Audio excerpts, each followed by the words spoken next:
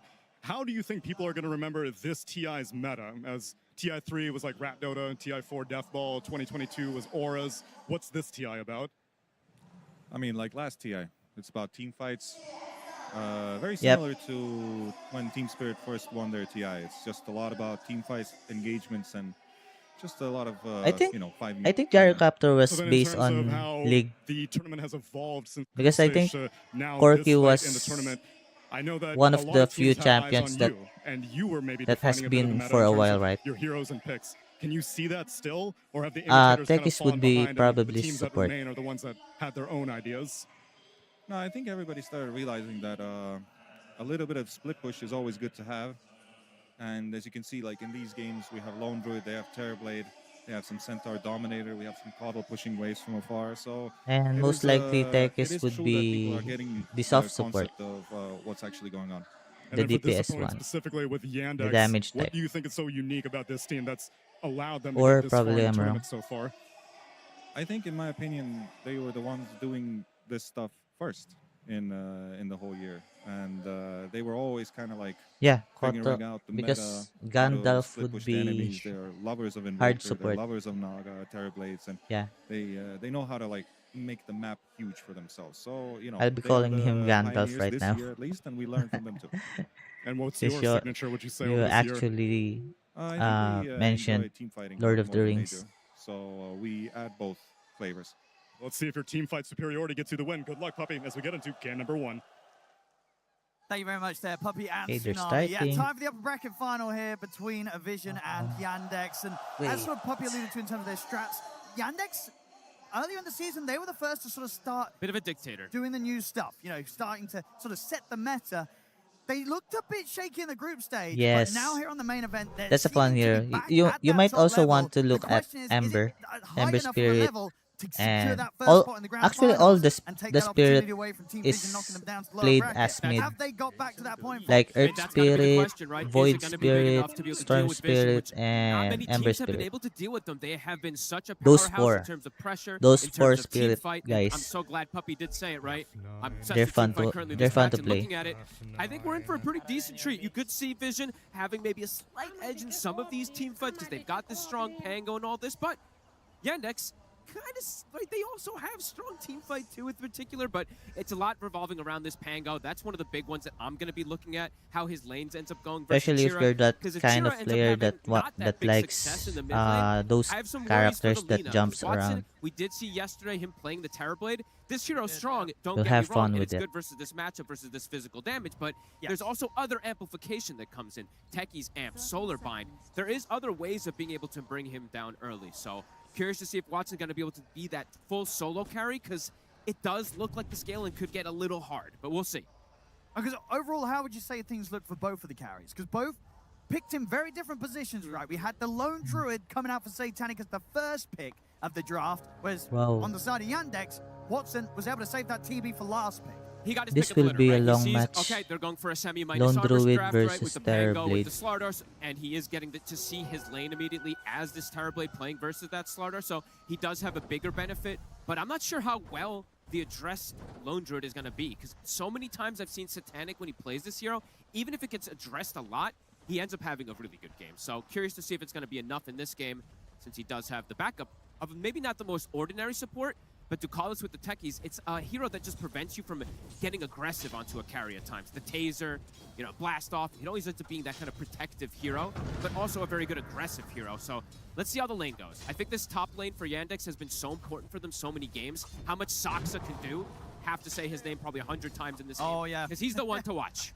We saw the other day, right? Again, just the first 10 minutes of play, you can expect big stuff from Saxa, and if it's not there, you know that the opponent, in this case Vision, will have done a hell of a lot to stop this Saxa hoodwink being able to make those sort of early plays. I'm just going to be looking at top lane for the start of That's things a top here, right? laner. Like you said, Saksa has been so instrumental, not just what he's able to get, but how much he sets Yeah, up that's for Lone DM Druid. That's to his have a bear. good game. And DM's been having some really solid ones for the team. And yeah, let's see how this lane ends up going down. Saksa just continuing to just harass Satanic. Does have to be a little careful with his position. Actually, the fun thing is that bear can be the carry. Because you can put the items at the bear. But looking at Nolan too, the Pango, I'm glad we're getting to see this one a bit more because the win rate has been insane. And he's got a Coddle, which is one of the best combos. Absolutely. I mean, roll back kind of a few months, that would have been a combo that wasn't being let through the draft a lot of the times. And maybe the fact that Pango in a... Oops. He's going to be all right. Only just. Almost dead. He's out for tangos, so we'll be sitting pretty low. We'll see what coming out in the corridor. He does have the bottle on the way. And we'll have to make sure he doesn't get clipped by another Dragon Slave. But yeah, maybe the fact that Pango's sort of been forgotten in a lot of the drafts that we've seen has sort of just benefits it in this sort of situation. That you're actually able to get it through with such a strong kind of 1-2 combo with the call. Malady getting low here. There's another bash. Illuminate One more won't bash. connect. He's sticking on him. Got another One more crush. bash. And a decay. The crush. I mean, Malady will get the tombstone off. First blood. Yeah, they'll get it, but Watson will be able to make sure they get the trade, taking notice down in return.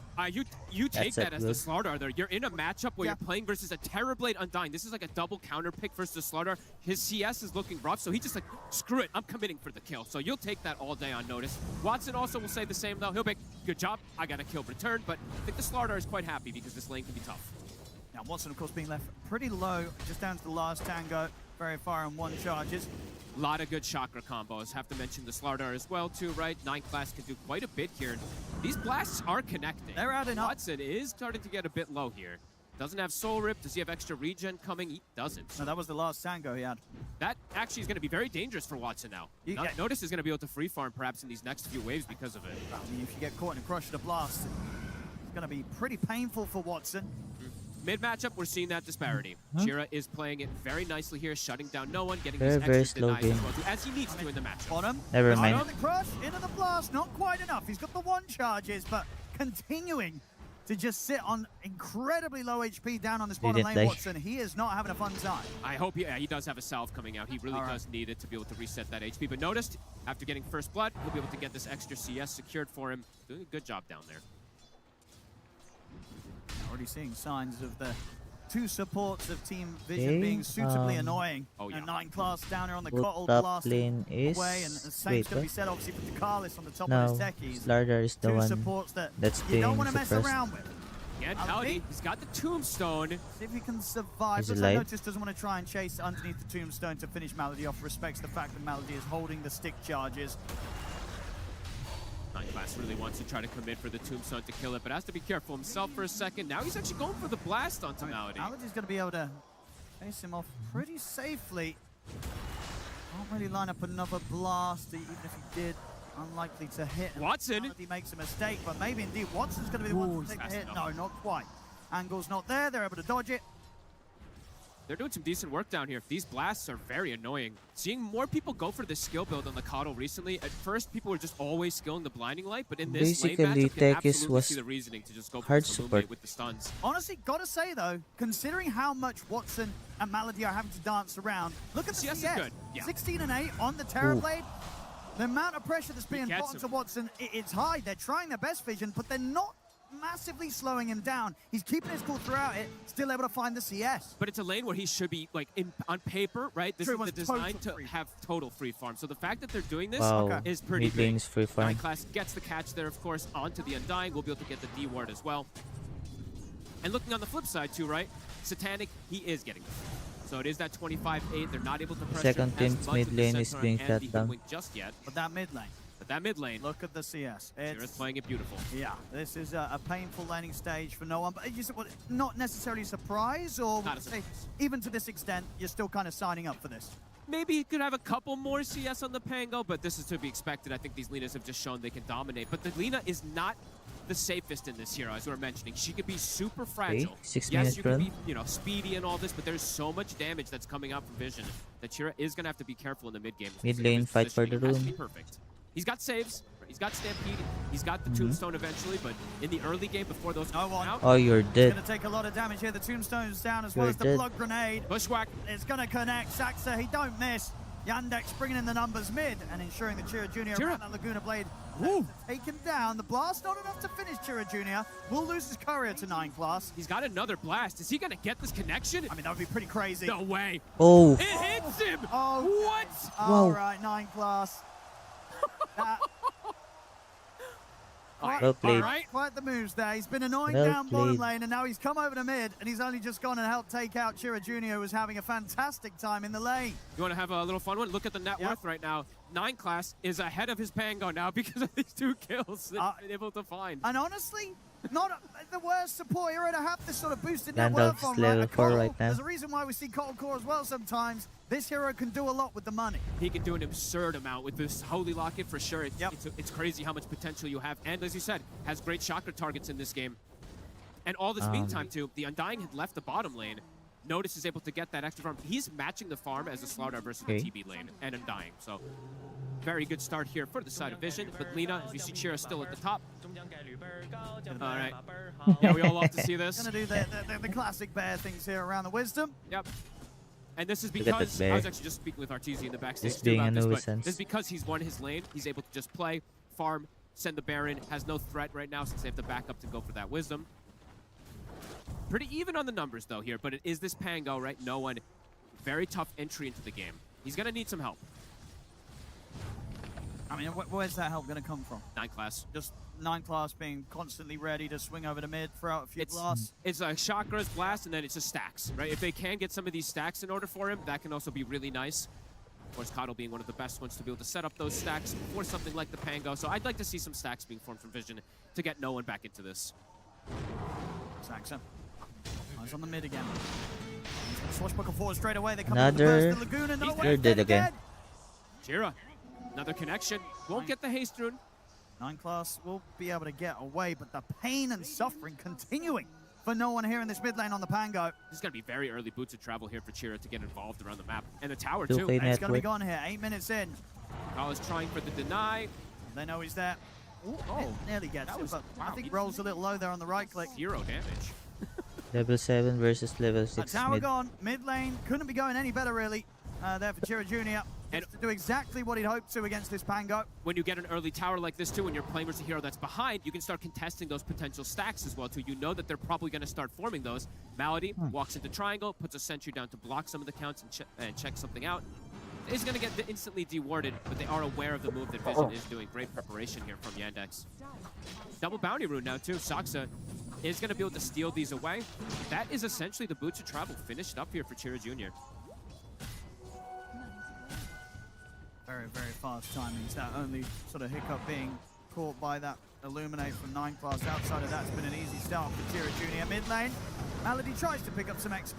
They'll have He's the still 3 of them alive. here, and I tell you what, they won't have the burst even with the 3 of them. 9 class going for Tombstone. Might get the last hit. He will. Didn't want to commit for any type of kill. No one does not want to die again at this point in the game. He's trying to catch back up. The bear looks like it will be just fine. Yeah, they don't want to chase it too much even with Chira Jr. They'll return back over the mid lane. Get that. Spots TP'd out to him. That's a clever move here from Vision. Instead of farming on their side here, they're playing in a more aggressive, unexpected position. 9 class now his level 6. Pretty early that he does have this Spirit Form available for the Solar Bind. Could look to get aggressive in these lanes. Stampede is available though, so DM, he has the bailout if they do get caught here. And the Bear, might be able to kill it. I mean, some nice little moves there from Sax. Was coming in with the body blocks to make sure that the bear was held in position long enough to buy time for Chira Jr. to swing over and get involved with taking the bear down. Chira's gonna be so farmed this game. If he continues at this trajectory. And that's scary, because this is Alina. And Alina quite the hero right now at this international. And he has heroes to be able to go in first for him, right? He has the Centaur, has the Undying, maybe not the overall craziest amount of initiations, not multiple different ones, but the Centaur usually ends up being enough in a lot of situations with that plus the Stampede. And the scaling of this mid laner and safe lane Terrorblade feels pretty good if you get away with this early game, and they certainly are. 10 minutes in, they've already taken 2 tier 1s out. And as we see, you know, Chira Jr. in that top spot on the net worth, no one having to still do his best to try and catch back up. He's pretty much playing off lane from the mid lane now at this point on the side of no one, which is kind of good for them this game because Noticed is kind of playing the mid, right, from the off lane. He's going to have this super early timing for his Blink Dagger on the Slardar to look to accelerate things. And the Lina can be vulnerable. That's going to be the main thing for Chira, is protecting him when the Slardar Blink Dagger does come out to keep him rolling like this. A 2K Huge lead gap. now for the side of Yandex in Huge this early gap game. in network. Mid lane. That's gonna be big. Vision, at the least, have been able to keep Satanic out of the Okay, danger. Satanic. He's now outside of losing that tier Need 1 to tower carry in his this safe one. lane. Still able to farm pretty safely without any threat to his own life. He's got the Maelstrom done, so his timings will start to accelerate. But Watson also, now at this point, is starting to accelerate himself. Satanic. These 2 early towers are very important Satanic. for Yandex to continue this pressure, to continue shutting down Vision's early game. The fact that DM was also able to get that top one is important. Satanic needs to rotate. Needs to It's rotate just with top. these creeps he'll have. So would you imagine this Blink Or Dagger bottom, comes I out, mean. they're straight away looking to make moves? Oh yeah, definitely gonna look to be aggressive with this one. He didn't even go like the Soul Ring first. No, he rushed. Usually we do see some Soul Rings picked up and then they look to play around with afterwards, go for that Blink, but I think he is gonna look to make moves, make some space here for no one. I mean, yeah, he's going to know that mid was a bit of a tough situation for no one, so Notice knows there's going to be this sort of section of the game where he's going to have to step up and sort of make the moves that no one can't at the moment. 9 class is still very high level, though. Something that we do have to keep pointing out. He's almost level 8. Does Slaughter have dagger? It's pretty much finished up, too, so can be a big difference maker in these early engagements. And here comes the smoke. Okay, smoke. I'm really happy that Notice didn't go for the Soul Ring this game first. He has a coddle. Second team is you don't smoke need right the mana now. as well. They'll So make him you move. don't want to be able to. You don't want to slow the pace of the game down. Yeah, you can go back for it, but right now, right here, they need this Blink Dagger timing, and they need something big with it to sort of shake up what's been, for the most part, a pretty smooth early game for Yandex. They're catching DM. They're catching DM. Stamped's going to come out, and that Blink reveal is not going to get them too much. DM's fine, able to run away. Malady, can he play his ways out? He's got Tombstone. It's a bit messy now for Vision. They have to start backing off. If Watson's turned up with the Metamorphosis, they're going to look towards Dakalis here, Yandex, as he'll lay down the mines. Won't matter. He's going to fall. No one does TPM with the swashbuckle. Looks towards Malady. Just get out. Look at the trade. But no Just one. get out. He's No. just dead. Destroyed by the Why? Metamorphosis right clicks of Watson. So, Why did you do that? Watson. and that move there from Vision around the Blink Dagger of the Slardar goes horribly wrong. They don't get anything with it, and they end up losing 2 heroes themselves, and not just to anybody, but to the enemy carry, to Watson on the Terrorblade. Great responses. Yandex looked super prepared for this move. Don't get the connection. It's a hard one to If really get on the Yandex win Centaur this as map, well, too, so just ends up naturally making the rotation to the tier 1s. they'll But win the Watson, series. I love that move that he does. Gets involved. Something you don't see a lot of Terrorblades do, but Watson, he always gets involved early, I feel like, when he plays with Vision heroes. No, he knows his strength, and he knows that the meta's He's up, a big and there's some problem action for going Fire on around the Vision. Twin Gate. He'll be there. Very strong at this point. Getting another kill Oh, into no one. he's Mid dead. lane, Saksa will go down. No one will get a kill for himself. The raccoon guy's Put some dead. pressure onto the tier 1 tower themselves there, Vision. This is a big rune. No one does find the amp damage. Stampede still on cooldown for about 15 seconds. DM getting into a more careful positioning. So is And like you said, now it's fine for Notice to go back for the Soul Ring. Is It's such an Center effective, be efficient item. On the buying- Slardar, we'll have that one finished up. And is Wait. continuing to beat on the mid Lotus tower. Orb? It's surprising that they're not reacting to Okay. Notice. Slardar being able to get, I think he got like 500 extra damage onto that tower there because nobody wanted to swing over Okay. for a moment. Taxa and Chiro Jr. will turn up. Make sure that Team Vision don't get away with a full push in the mid. So far, pretty solid here for Chira. Dies the once to that Illuminate, but besides that, having a great entry into this game. Level 12 has been hit. They're ready to go here. Mine was laid down though, so Will Might be aware. guess that there's something going on in terms of a movement from Yandex, so Vision should be careful. See how greedy Noticed is as he tempted for the wave. Hanging around a little bit, but as soon as he sees Malady, will be ready with the blink. So nothing to be found there with that smoke. Most of the aggressive moves in this early game, until they do have the Centaur, until the Centaur wants to get involved, right? It's going to be revolving around Saksa getting a Bushwhack connection. Well, for Vision, I feel like their aggressive moves can be a little easier right now at this point. They want to come in with a counter smoke. After they sort of read that move from Yandex, Vision, they want to try and punish. They're going to bring no one. They need to try and find some positive action for the Pango, and they might Go. As they found Watson, Okay. he's going to turn, get a Sunder off to get him back up to full HP, but the blast off comes in from Ducalis. You need to kill TB. Stampede's there, though, to help Nice save. Watson. Oh He's my. out of there for now. No one's going to try and roll up forward to chase him down, but the Rolling Thunder comes to an end. What a Malady response. picks up the double. And Watson is barely live. takes a scratch. They couldn't fully connect onto him. He's just able to sunder and get stampeded out of the action. They're They take so- another tier 1 tower. They're 4K up. Vision, they're struggling to make moves. I feel like we haven't seen Vision struggle like this in any of the games. Their movements are getting read, and just the overall spell casting from Yandex is far superior. That quick Sunder was genius. Just Right? Some straight people away. would hesitate for it. Nope. Again, no hesitation from Watson. Survives. Team is there to back up. Instant responses. They are not hesitating on those responses. They want to take every fight. Notice? I mean, TP's into this, but has to be a bit cautious. Watson's pretty terrifying. And it's cool that they're doing this, right? On the side of Yandex, they know, okay, Satanic is not going to play. He is going to AFK farm on the side. If we bring the numbers, we're going to have this advantage a couple times here. So taking advantage of that nicely here and taking advantage of some missed spellcasting there from Vision. Not coordinated perfectly. They didn't have Notice connecting at the same time while the Pango comes in. Can't get that finish up onto Watson. I mean, how strong is the Lone Druid in this overall sort of outlook Our of this vision game is when you losing. look at it against the lineup of Yandex? Is it strong enough the vision can be like, well, doesn't matter if we make a few kind of rough moves, this Lone Druid is going to carry us, or is that not necessarily the case here? I do think it still 5 can. minutes Absolutely. more. It is a pretty dirty game for the Lone Druid because he's got the Amplify. If he didn't have the corrosive haze from the Slardar or the lucky Yandex shot from the needs to Pango ma- that's coming to in, make gonna a come out move later, perhaps I would for say 5 different, minutes. but he absolutely can sneak into the back lines, and something like Alina can just get They evaporated. can stop so. Satanic. So there is They will an lose. element of space created throughout these kind of moves that are just miles away from the Lone Druid. They Yeah, need I to mean, stop of course, they Satanic. wanted to get these connections with kills with the Slardar Blink reveal, but now it's He's 2 farming back-to-back fast. ones that don't work. So now Vision maybe do slow down a little bit, let the plays come to them.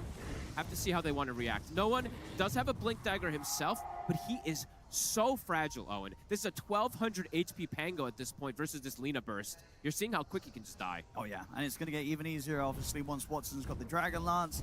Anytime he's able to put the Metamorphosis, stand his ground with the illusions, you can't be rolling anywhere close to him when you're sort of an item or so behind, still struggling to catch up as this Pango. Right now, he's the strongest hero on the map for sure. Watson playing this, play this early game to utmost perfection. Continue to be on the aggressive frontier. Saksa scouting things out. DM, Lotus is finished. DM's just chilling. Chilling and farming. Gonna go back for a Blink Dagger this game now. Not a game where you go hard, of course, because you're playing, not at this point yet. Now he can after later, but you want to go for these armor items early this game since you're playing versus the Pango and the Slardar. 9 class. Looks like he's scouting. Does get the information of where the ward is with that. That was actually pretty smart. Let's have Vision want to try. Double Blink Daggers, so looking to get that connection, plus the Chakra. They're going to go for the jump on DM. They are, but tell you what, he got the hoof stomp off, and that means he's going to be able to get the Lotus off and run away. And now the turn. Thunder. They'll turn towards Malady. Oh, he's deep. They'll bring Satanic over to get involved in this, and that will grant Satanic the kill. So a little bit of something for him to pick up. How did Malady get? He was so deep forward. Vision, though, trying to get these connections multiple times now with the blinks. Sure, they'll get an Undying kill, but they really want to try to get a core kill to slow things down from the side of Yandex at the moment. They're not connecting. I think the only core kill that managed to get so far this game, Vision, being that one where 9 class was able to clip Chira Jr. with a blast in the mid lane. Outside of that, Danix the catching cause up. of Yandex standing strong. And now Yandex, it feels like it's easier for them to make aggressive moves themselves. Ducalis looking very dead. Oh, they have the he's Ags dead. on Chira Jr. They have the Blink Dagger now on the Centaur, too. I feel like they can start ramping up the aggression themselves, too, rather than just having to react to these moves. Even though the reactions have been very successful for them, they can start to make their own elements of moves and maybe even hunt Satanic. They need to hunt Satanic. Watson. If they don't On the hunt top Satanic, side, will they be won't scouting. win. We need to hunt him. Satanic. Still hoping that time is going to continue to be bought for him. Scott, now he can get involved. It's time for Satanic to start playing the game. Aghanims is done, but DM, as we said, his blink is finished, so Yandex now going to get on that aggressive posturing. Heroes can just die in an instant. Noticed, does get caught. Okay, the They have a bear's follow-up one stun. line right now. They do. Stampede to surround him. Nothing to be done to try and save him. No one was thinking about a Rolling Thunder. Scared to go into the full squad. Watson is there with meta. That's the thing, right? He knows that if there's Terrorblades around, you can't really roll in. Yandex, one step ahead, it feels like this game. Tower as well. 20 minutes in. On to tier 2 here. Does Satanic want to get involved with the bear? He's just farming for the moment. Doesn't look like he wants to send that bear toward the mid lane. Meta, halfway expended.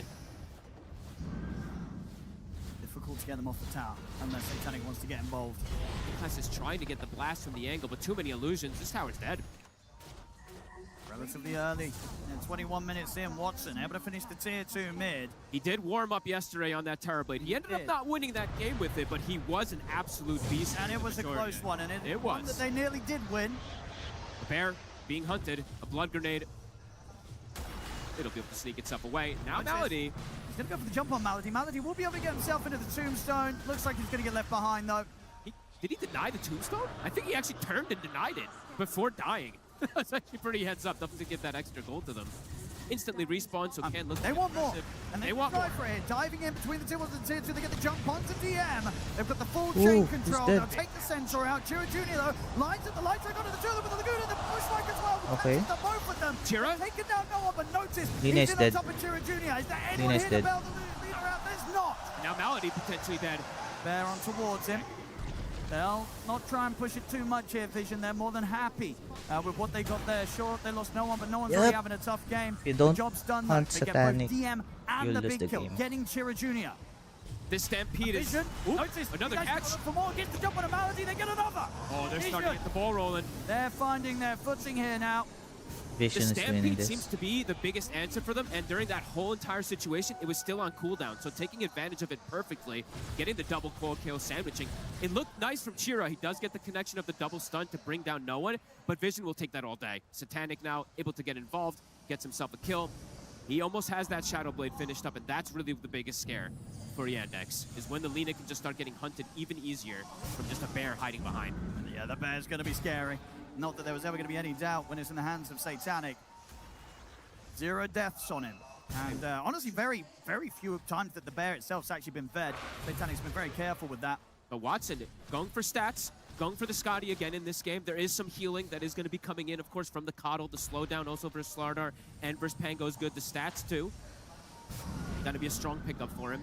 Maybe goes for the Butterfly next, since he is playing versus these physical cores. Could be an option for him. Yandex straight back out with the smoke. DM, Saxa, ready to lead the charge. They've got Chira Jr. coming in to provide the burst right behind them.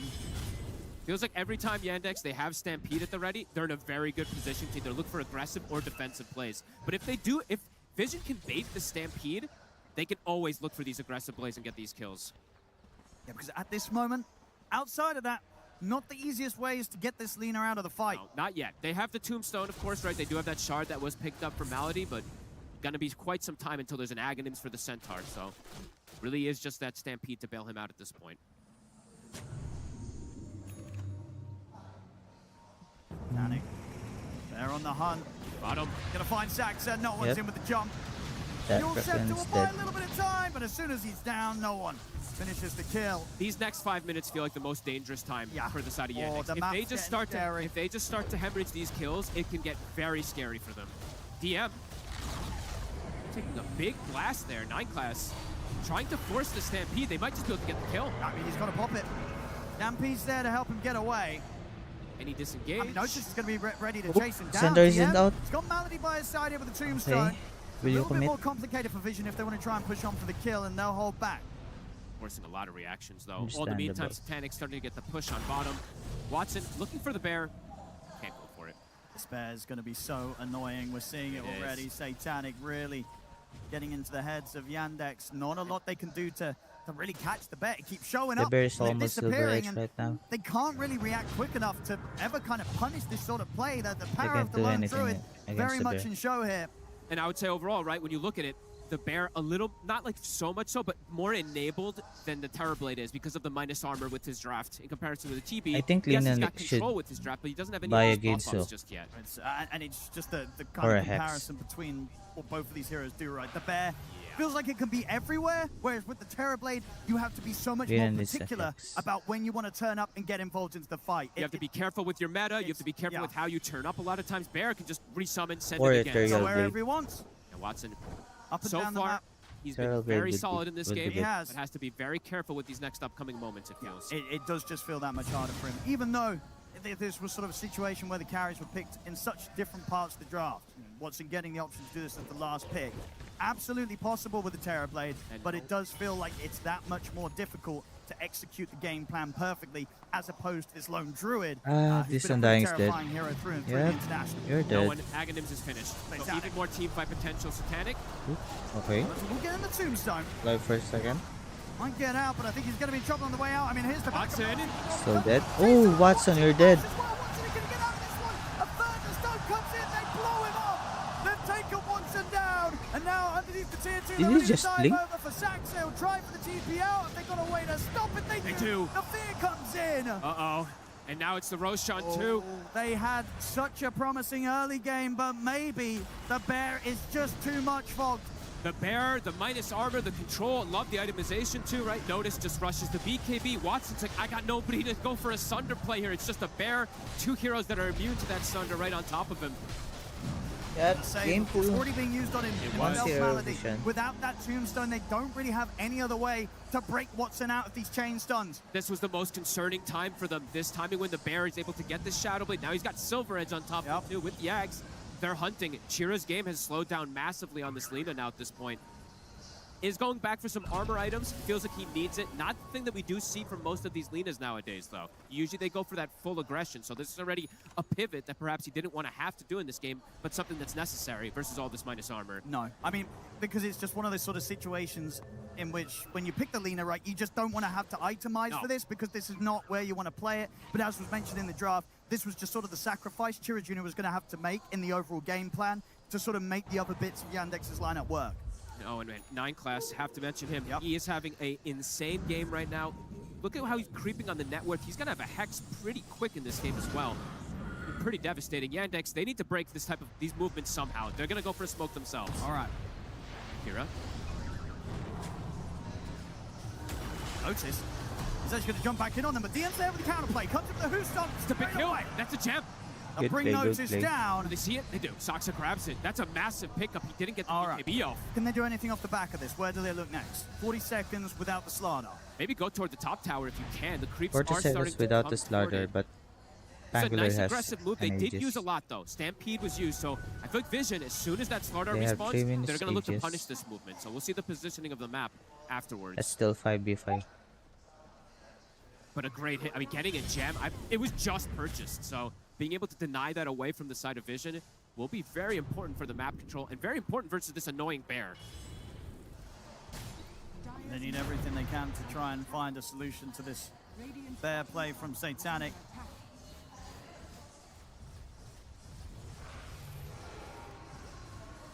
And Chira, even though as I have to mention, right, he is going for the Shivas, which will protect him a lot versus this physical, but not having a BKB early, of course, you don't want to versus physical damage, but the control is still annoying, so we'll see how much he wants to stall out for that one, too.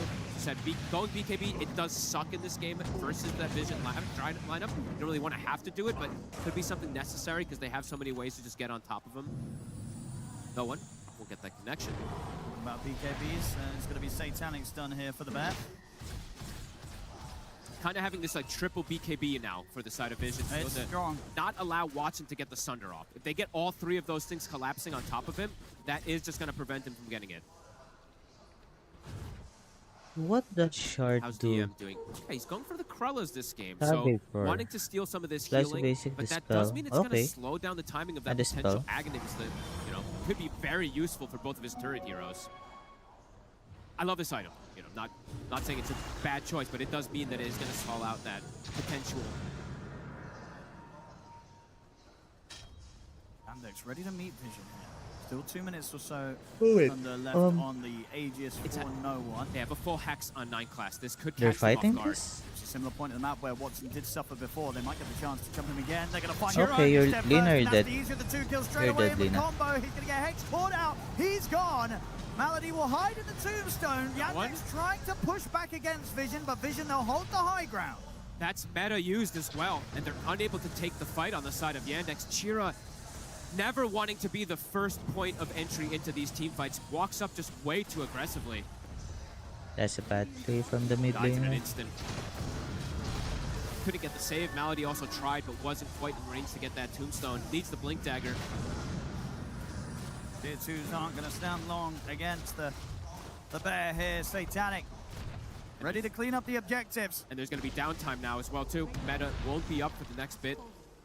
See if Vision wants to keep punishing with that information. This Hex from 9 class, it's one of the earliest ones I believe we see on a Coddle with this type of earlier pickup that he also has. He has the rest of these items, too. Another Hex. With DM by his side is Saxa. It doesn't matter, DM's already bailed on him. Saxa trying to juke through the tree lines, but looks like the bear and no one's going to find him. And this Hex is really problematic. The way that he can just get this little extra disable. As we said, Chira, he's not, I mean, now he's queuing up the BKB. You absolutely are going to have to get it. It feels bad bet. to get it, but you need to do it in this game. He versus just can't fight without it. Nope. 6K lead, Vision. Getting more control on the map. And they have a techies on What their lineup does too. So when you get more Undying control have? with the techies, he ends up being able to control even Nothing. more with those mines that he can place Doesn't down. have anything. Does he have Shard? Satanic Yeah, on the hunt. still have He Shard. is spotted under a sentry.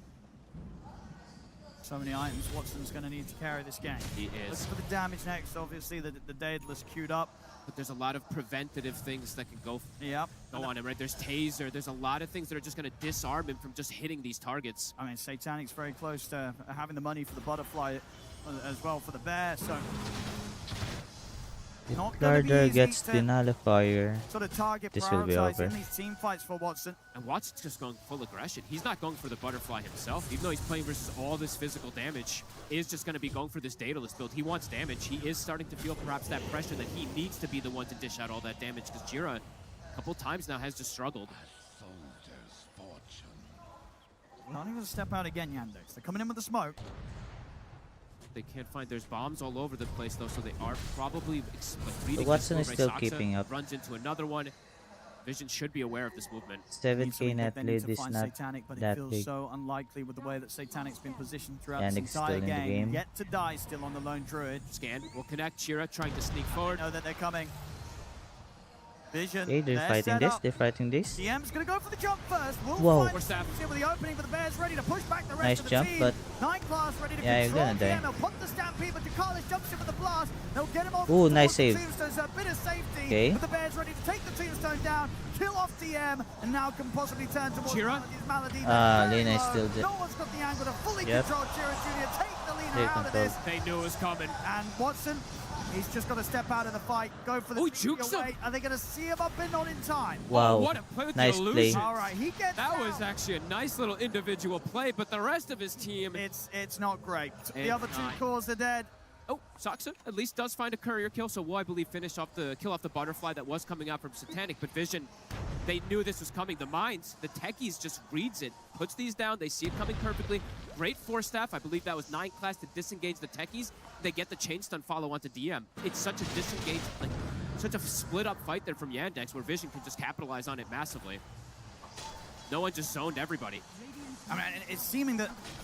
Now, how do you make these sort of moves when there is a techies on the other side of the map? Yeah, It's really Carlos hard. Is just getting so much information off the back of these attempted smoke plays that are coming into his minds that, you know, what do you do if you're Yandex? You know how much I like this hero. When you start to play ahead with the techies, it really does feel like he's going to read every single one of the movements if he does have these mines in these smoke-catching locations. So back to back to back. Now Vision, a 13k lane. The game has exploded into their favor. Level 20, I mean, 9, I keep mentioning him, but 9 class is having one of the most insane Coddle performances I think we've seen. Nearly the same net worth as the Centaur, as his cores. He's going to have a BKB for himself as well. Yeah, Chira's game, it has slowed down completely in this one. Just so vulnerable. It was always going to be a bit of a concern here for him on the Lena. Had a great Maybe he lane. should just The go lane was for fantastic, Aghanim's. but that is nothing more than a long distant memory here as the gap's been closed. No one, he's taken over. Now having to lead us to Pango, and so much more easier for this would be Pango to better. have impact as opposed to the Lena right now. Yep, and he gets Shivas now too for no one. The only real concern for him in this game was if Watson was able to just play that turret and hit him during the Rolling Thunder. Now at this point with the Ags, with the Shivas, the barriers that he's getting applied, now Watson can't focus fire him either. So no one, his job in these team fights is just get on top of Watson and just fully control him because they didn't go for BKBs. MKB is done for Watson, as you said, full aggressive build. I think he has to. He has to play for the situation where he will get the chance to hit them and sort of be able to stand his ground. It's going to take a lot from the rest of his team to set up the fight in that sort of manner, but he's going to trust in them. It could get pretty sad for him though, right? Because it could be those situations where he literally does just get chain stunned, so we'll see if they can protect him. Yeah, DM still not queuing up that Aghanims. He did go for the Krullas early on. It's been countered, as we saw the Nullifier was picked up pretty early for Notice, but does have the answer versus it as well.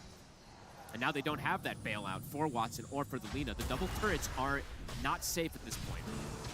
Even if it goes through after the BKB, it's going to be a long time. It is going to be an eternity. Until we see that on DM. And this current meta at the moment, like Puppy was talking about, a lot of the game is revolved around teamfight.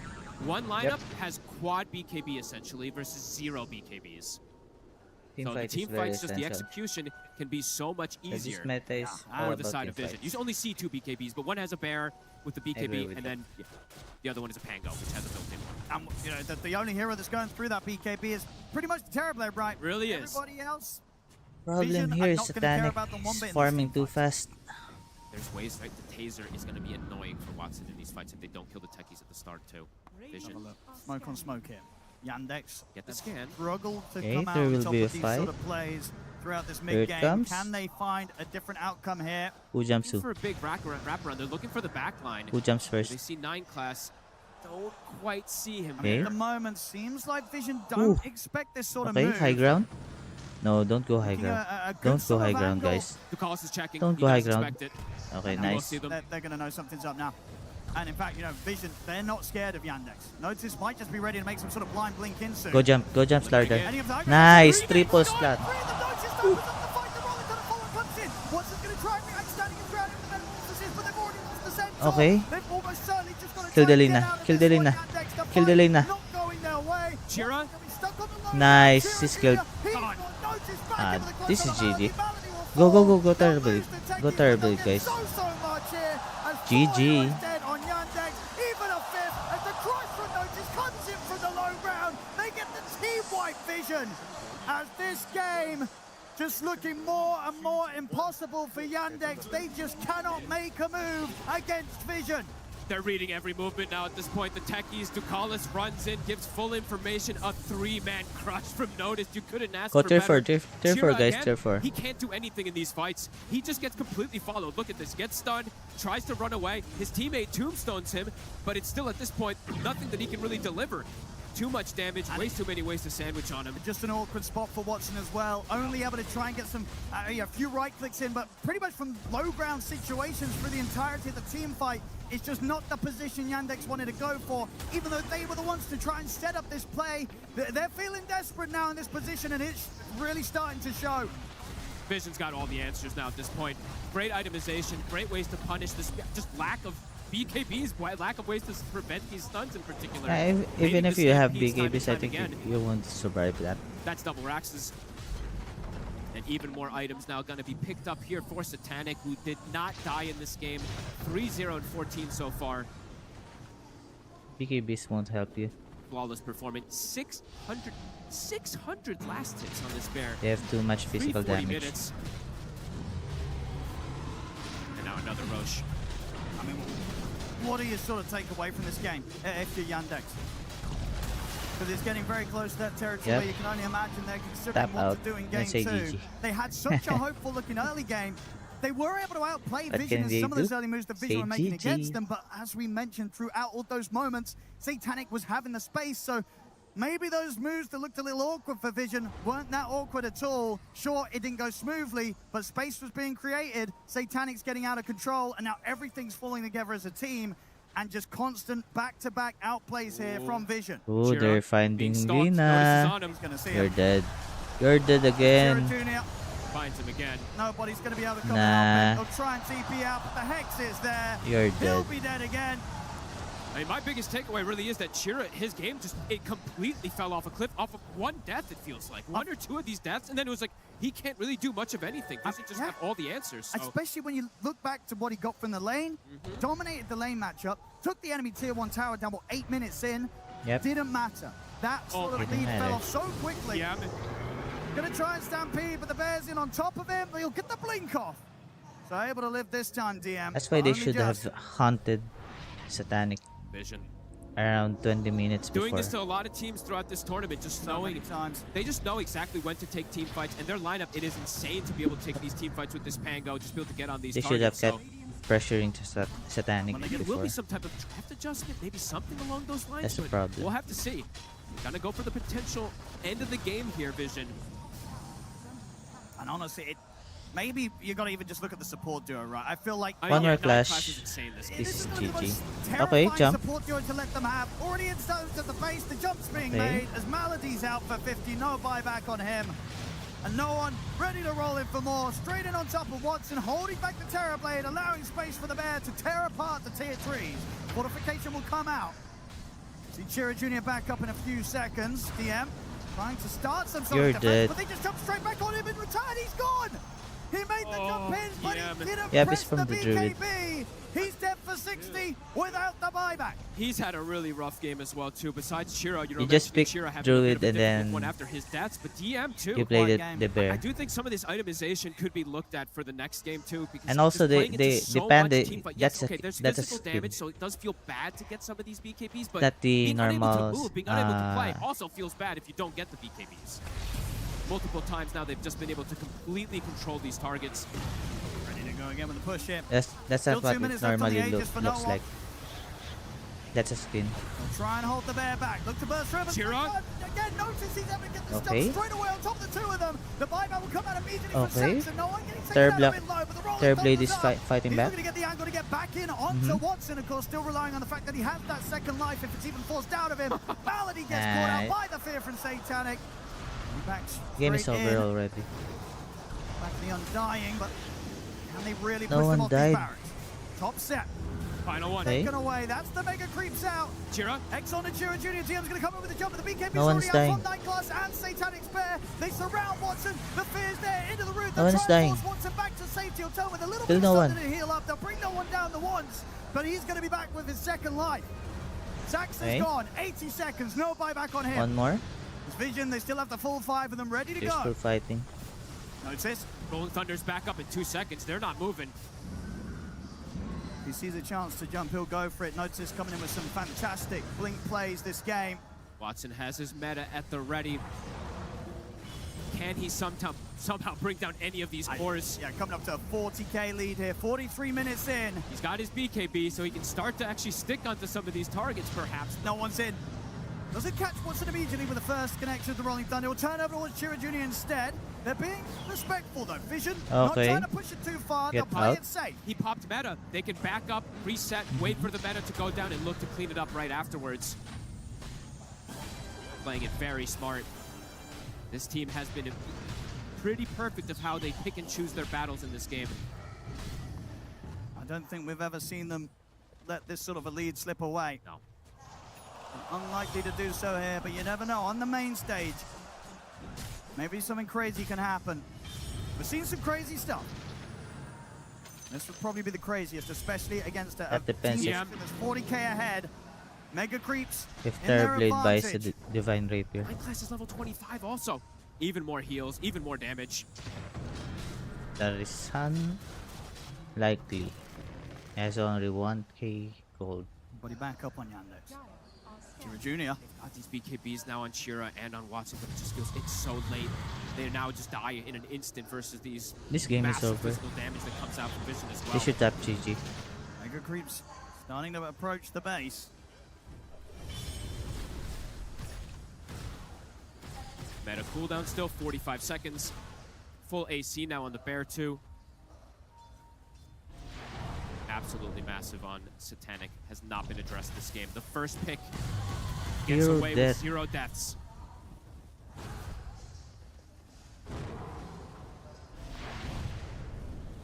Happy to just finish off that next round of items before they go for likely to be their final push.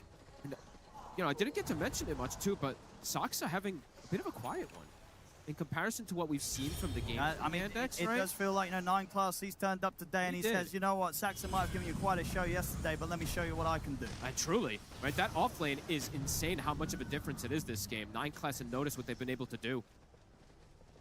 Effectively shutting down 100% probability. What the? Meta is going to get to come back up for Watson. Okay. But looks like Vision's not in a rush. Chilling back, they bottle an Arcane Rune. Octarine also for no one was picked up. Disperser, starting to get these super expensive items as well too. Full Constriction, putting all the wards right outside the base too, so Yandex can't even get outside. It's just, what is it they're going to fear the most after this game? Out of the heroes that Vision are playing with. I feel like it might just be the techies. It just seems like it's doing so much on the map. Like anytime they get a little bit of a lead, your map closes in upon yourself and you're just seemingly unable to get it back against Ducalis. Nag-2-1 ka ba?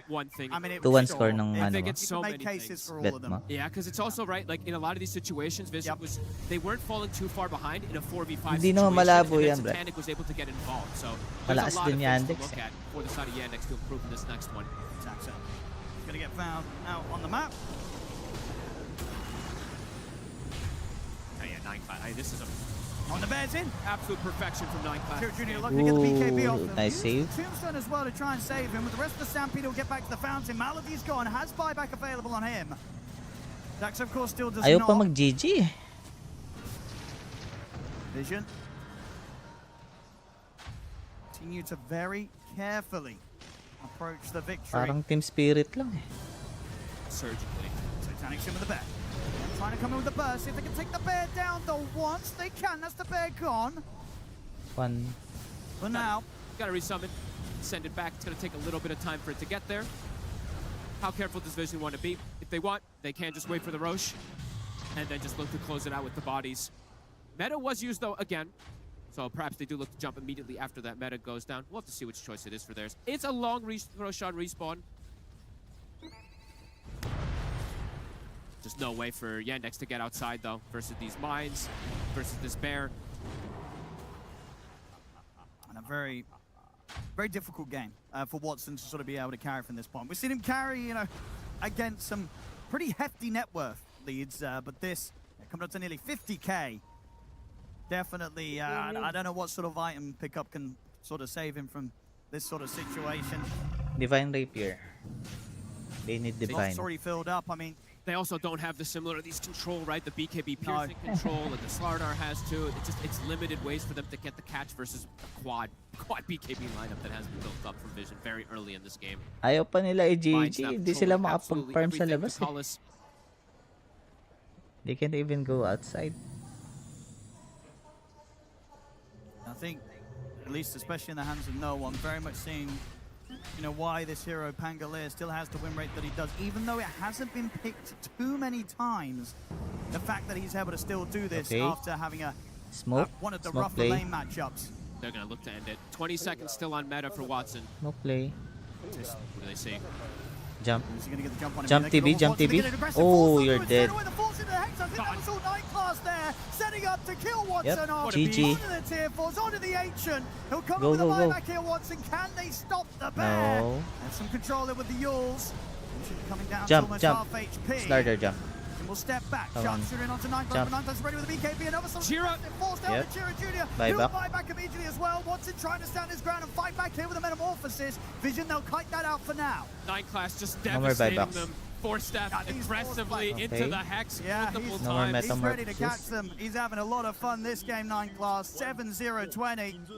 Might be one of the best caught-up performances I've ever seen. One more Finding these smoke, please. snipes in the early game, allowing to enable Notice to have this type of game. Enabling no one as well, too, with his rotations and his chakras. Next level stuff coming out from him here. You look at his 15 inventory, like, is seconds this rush. actually a support Coddle? Are you sure this was a support Coddle? I mean, it's, you know, he did at the start kind of overtake the mid farm of no one. Sort of has become that additional mid player for Vision this game. He truly has been this time around. And as you said, Ducalis, he's done some heavy lifting, some heavy work too on this techies. I was hoping to see this hero a lot more in this tournament. Getting to see It Vision looks good. play, it does look very strong in certain lineups.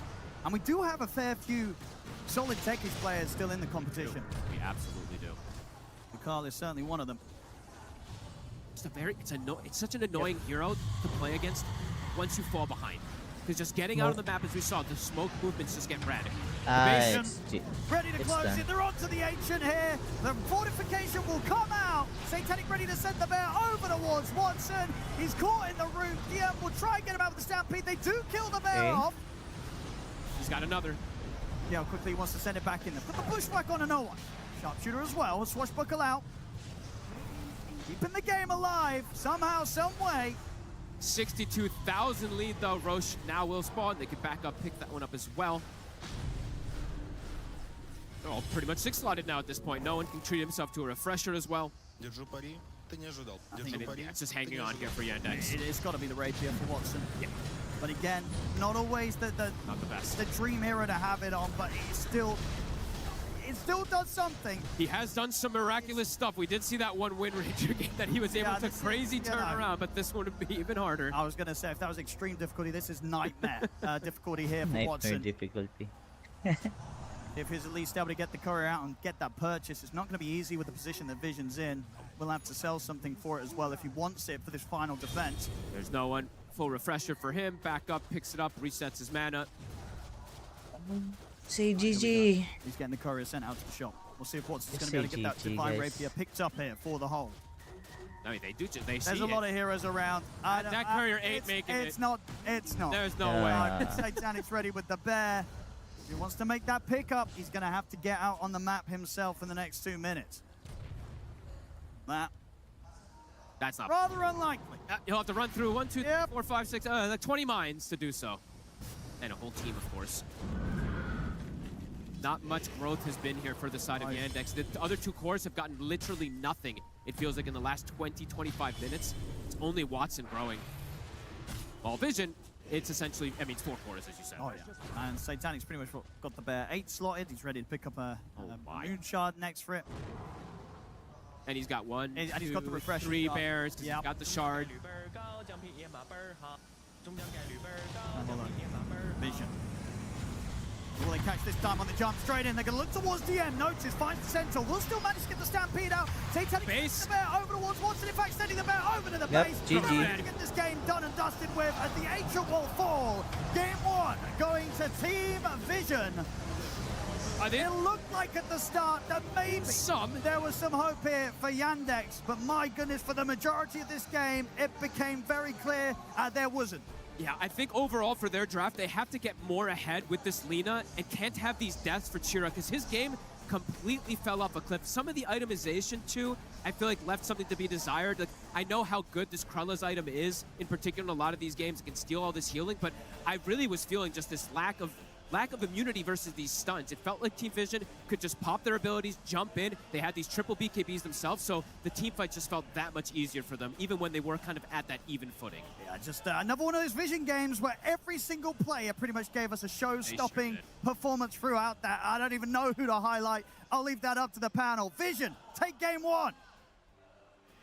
It was a beautiful display from Vision. The fact that we see them down in the earlier portion of this game, yet they don't give up. There's ways for them to be able to take the game and for it to become theirs. And by the end of it, you're wondering at any point, did Yandex really have the lead or was it an illusion all along, Quinn? They're just so good at knowing exactly what timing they're playing for because Yandex were ahead in this early game. They had a little bit of pressure. They had some moves going, but Vision is not stressed. They're not worried. They're chilling and they're waiting for that moment. They understand the heroes and the grander scale of the game so incredibly well that if you let the time pass, then you're going to pay for it. And Vision are so comfortable playing from both ahead and from behind in a lot of situations that they're starting to feel very infallible when it comes to specific strategies. And I do think Lone Druid is one of them. It was let through in the first phase. Yandex had an idea against it. The best thing that I think Vision did was take the Slardar for themselves and not enable it within Yandex, but it really did feel like an illusion that Yandex were ahead at any point. Yeah, I mean, I think it's just the timing of when everything comes online for Vision, you see the heroes just explode. Like this Lina vanishes even though they're like 2, 3, 4K, even 5K gold behind at some point, it doesn't really matter because when you see all the pieces come together for Vision, there's just no way to keep your heroes alive. And if you can't keep your heroes alive, you're never going to win. One of the big things that Puppy talked about in the coach interview that Tsunami had with him just as the draft of this game wrapped up was talking about how one of the biggest strengths for the side of Vision at the moment, and especially in this TI or what they've been doing throughout this season, is being able to split push. And I feel like that was also one of the key moments as to how they even got to their item timings, how they were able to stall this game out to be able to get to that critical mass for themselves. Yeah, they've got so much kill threat. They have so many heroes that can burst you, and when your waves are getting pushed by a bear, by Coddle Blast, by Techie's mines all over the place, you're losing control of the map. And if you look at Yandex's heroes, it's a bunch of squishy guys who don't want to get crushed by a Slaughter. They don't want to get rolled on by a Pango. They're not okay turning the fight around. They want to start it themselves, but they can't because they're getting split everywhere. And then whenever they show on a wave, boom, there's a big fish that stuns them. Like they don't have an answer for this. I feel like the difference maker also is that if you look at Yandex, they can also match the wave shoving. It's not that. But the difference is that when Vision is shoving the waves, they also have the kill threat on the heroes that show. Yeah. Whereas from Vision's side, it's so much trickier. You have to combine Lina and Centaur doesn't have a blink until much later on in the game. Not to say that it's his fault for not having one, it's a natural progression of items, but they just can't really match the same tempo, and they can't do it as early as Vision can, and I think that really is what helps them get back into the game. For sure. I do wonder, with the Lina in this game, it felt like with the lane that CJ had, that more would come out of it. And it did look scary at some point. There was a lot of pressure going on in that mid lane, a lot of pressure was going on no one. But it seems like all it took was one CJ death Quinn and everything fell apart.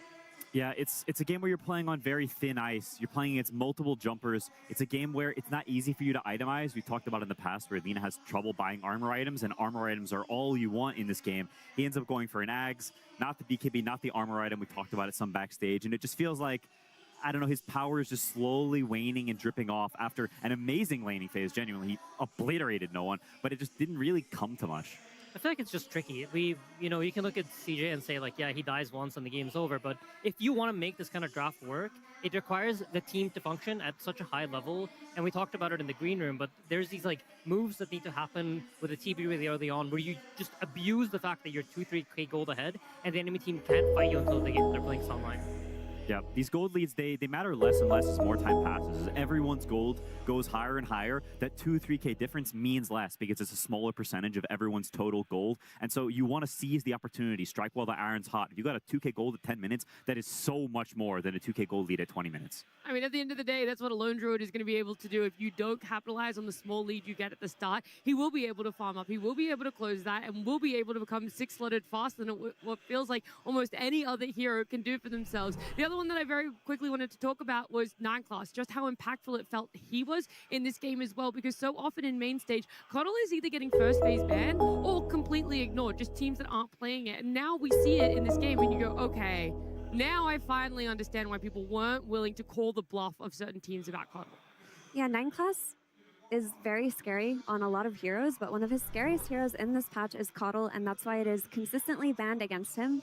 But for me, the difference maker as well, outside of him just opening up the draft with hero combinations like Coddle plus Pango, is the early Hex that he got. At some point, it did feel like when TB got Scotty that there was a timing for Yandex to be able to fight, but 9class matched that with not going for any defensive items early on, just getting that Hex and making sure that the fights are even harder to take. We talked about it when Nigma played, about like players with killer instinct, Sumail.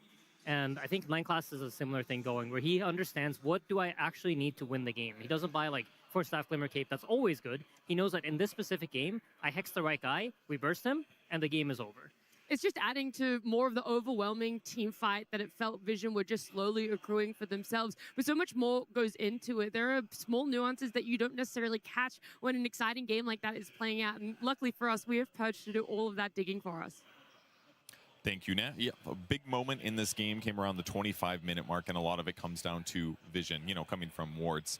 And what these wards provide for you is spotting enemy heroes and giving you good chances to initiate. And that works so much better for team vision because they had great gankers, mainly the Bear, this invisible terror guy that's very good at chain stunning once he initiates here. He attacks, he fears you, he roots you, and then you're basically dead afterwards, and it allows your team to set up for a good team fight afterwards, which started off really good. It looked like it was just going to be the Undying, but that Bear vision spotted out the Terrorblade. There was a nice stun from the neutrals helping them out, and that chain stun and magic immunity got them this really crucial kill. And the game was pretty close before this point, but that nice jump that they got from Vision and from the Bear ended up helping them out really nicely. They killed the Hoodwink as well here. And on the other side, look what Yandex has to do for fights. They have a walk up and stun from Lina. They have other stun follow-ups, so it's difficult for them to actually get a disable. They did grab a gem, though, which is pretty instrumental because that's going to help you control the enemy observer wards. And this ward here, this is a weird one, man. On top of this neutral camp, normally Sox is going to feel really comfortable because he's dewarding this whole area and he has his own observer ward of his own.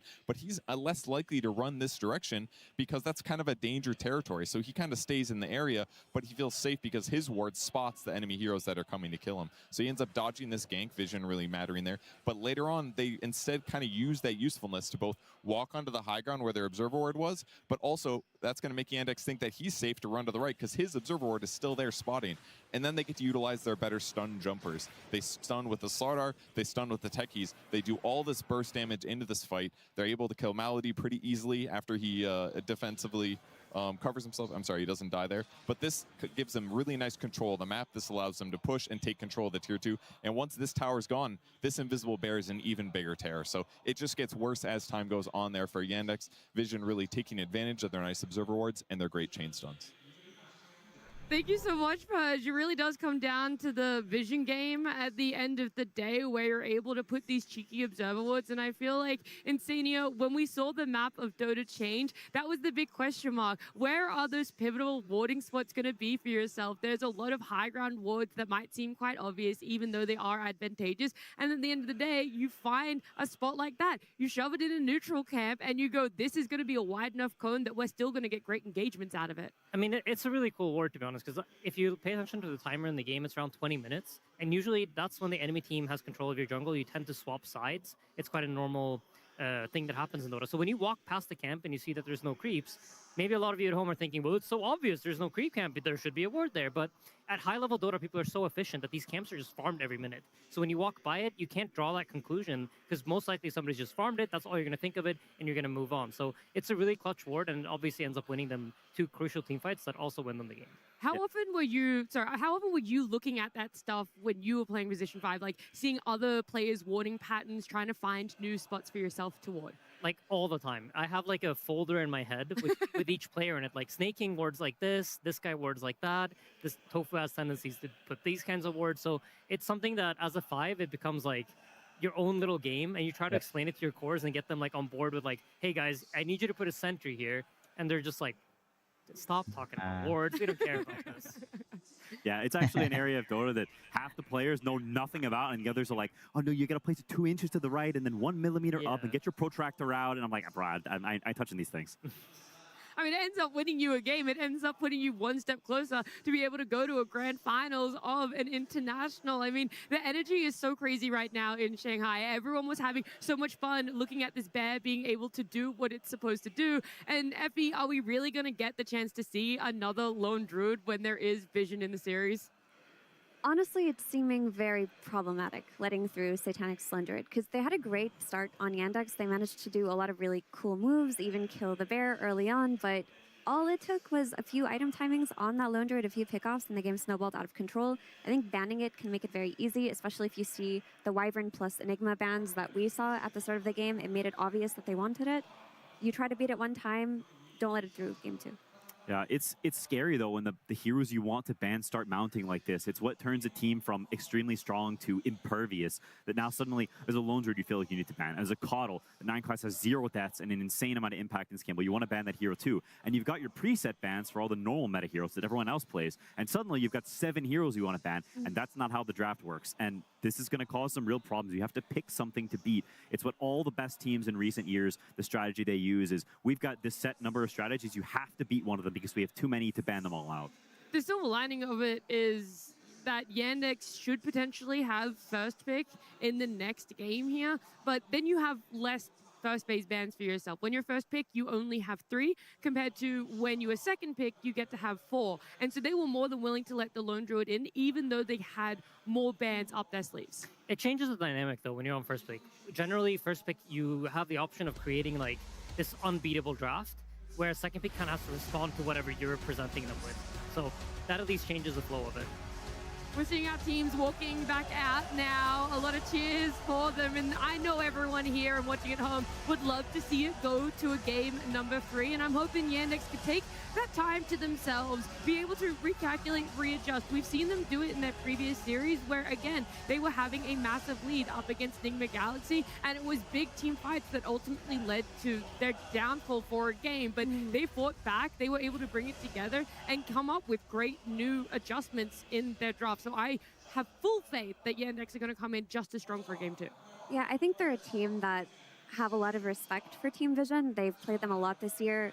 They were mostly evenly matched for a bigger portion of the season. And I think that in the game 1 in particular, a lot of it did come down to Lone Druid. And I really think that this Slardar that Puppy took and gave to Noticed was what threw a wrench into the idea that they prepared today. Because Yandex do have a very good history of beating Lone Druid, but they always beat it with Slardar plus ranged carry. And here we see a hero comparison of Watson and Satanic.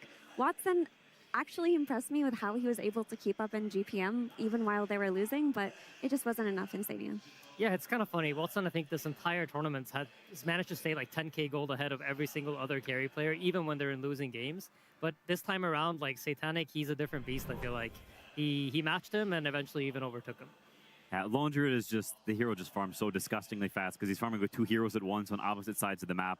It's hard to match, but I agree with you, Nat, that I think they will be able to bounce back. And I think part of the reason why this game looks so dominant from Vision is that it's just easier for them to play. They have the jumps, and generally you want the wave push, and you want some team fight and some jump. And I think the NX has maybe 2 pieces of the puzzle, but not all 3. Whereas Vision, it's just much easier for them to play. And in a high-stress situation, on a TI main stage, a match that's going to the grand finals, you don't want to have to play at 100% because that's just not reasonable to expect from every game. You want a little bit of slack, that mistakes are acceptable, not, like we said, 1 death on Cheer Jr. and the game feels impossible. And to be optimistic, I mean, Yandex did play a very solid early game. They've looked really clean in the first 15 minutes of every game they've played this TI. They make really cool moves. They're able to creatively overcome some difficult situations. An example that comes to mind in that game 1 was Satanic was like dragging a wave with the bear around minute 9, and he was going to just do shenanigans that would have catapulted him in net worth. That would have made DM's lane harder, but they just bring everybody. They chase the bear with Undying, Lina, and Hoodwink. They kill it, and they're able to take the top tower off of that, and that is very creative, and that is a Soxa call, and it is things like that that will push them over Team Vision in those first 15 minutes. Yeah, absolutely. That was incredibly clutch. I remember looking at that game thinking, like, when is TB going to gate top? When is TB going to gate top? How are they going to open up this tier 1 tower? And then they find it in that creative way that you mentioned. Yeah, it's little things. It's so many little things, and I think it just speaks to how high level these 2 teams are and how high level, when you get to the end of the tournament, people... They step up or they step down, and I think both of these teams are stepping up. Vision especially has been just incredible. It's not often you see a team that is so good. It's hard to honestly properly iterate how incredibly skilled and talented these players are when you play with them, against them, when you watch them play. You can just feel the skill oozing in everything they do. I really enjoyed what we got to see from the supports of Vision as well. It's a Coddle, it's a Techies. Whether the heroes are getting banned out, whether teams aren't necessarily looking at them, the creativity really gets to shine through the supports because of how stable the cores are. I'm hoping Yandex brings a little bit of that because we know that their supports also love to be creative, but we don't have all the answers just yet. In fact, we're going to get most of them in a moment as we head to game number 2. Team Vision versus Team Yandex. Game 2. A game 2 draft where we are going to be seeing Yandex now with a first pick for themselves. That is the reverse or the inverse, however you want to coin it, compared to game number 1. And so it brings back that conversation that we were having before. What do you still want to prioritize banning out now that you only have 3 bans for Yandex? But also at the same time, what are you hoping to leave in the pool that will become an issue for Vision when you get to first pick it? Yeah, these bans are, to be honest, I think not what you want to see when you're on first pick. You're banning Lone Druid, which a hero was first pick last game. You're banning Earth Spirit, that's a first pick hero. Well, you've set 2 of your bans on what you would expect the enemy team to ban against you. That potentially does not bode well for series if they win this game and it progresses or matches in the future. It's a little worrisome, but it's not totally decided. That was a great SF ban. I think a Watson Shadow Fiend just crushing the lane and connecting early on would have solved a lot of the tempo issues they had in game 1, and they saw the Darkseer ban. It was pretty telegraphed there. Puppy's on top of things. I think for Yandex, to be honest, like the map play and everything, I think they can match Vision quite well. And just to tie back to what Puppy even said in his interview, I think at TI, you always have to be able to win fights, because when you're playing high-stakes, high-pressure games, eventually the game just boils down to that anyway. And people are going to ball up more. You're going to have to be able to win a team fight at some point. And I think that's really where their draft was lacking last time, where it just didn't come together nicely for the team fights. Yeah, and we talk about how Vision is a solid team, a team that's difficult to break. And while I think Bounty Hunter, it lets you get the first layer of towers down. It lets you slowly break the map down. It's difficult to penetrate when they've got their sort of fortress built up. They ward these wards, they hold these camps, they don't let you take too much gold away, and they keep farming just enough that they get to these key timings. And so I think with these heroes, there's a lot of early aggression, there's a lot of back and forth fighting on enemy sides. And so who's able to close down the map faster and get that early start is really important. So the trades come out with Bounty Hunter for Yandex, this hero.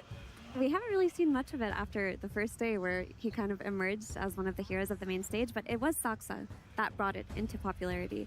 And for Team Vision, the trade-off is they get Nature's Prophet on Satanic. We talk about some key strategies for this team where they look unbeatable. Lone Druid seems like one of them, but the other has been Nature's Prophet too. A lot of teams have let it through and just not won to it. And it's a consequence of the bans, right? If we look back and you end up banning Lone Druid, that is a potential first pick hero. We obviously saw that in last game. Earth Spirit's been super dominant in the tournament, but it hasn't looked as confident for Yandex. And the drawback to that is that you're now playing a much more open draft. You're gonna have to play against some heroes. And they decide, you know, Bounty Hunter's been really good for them.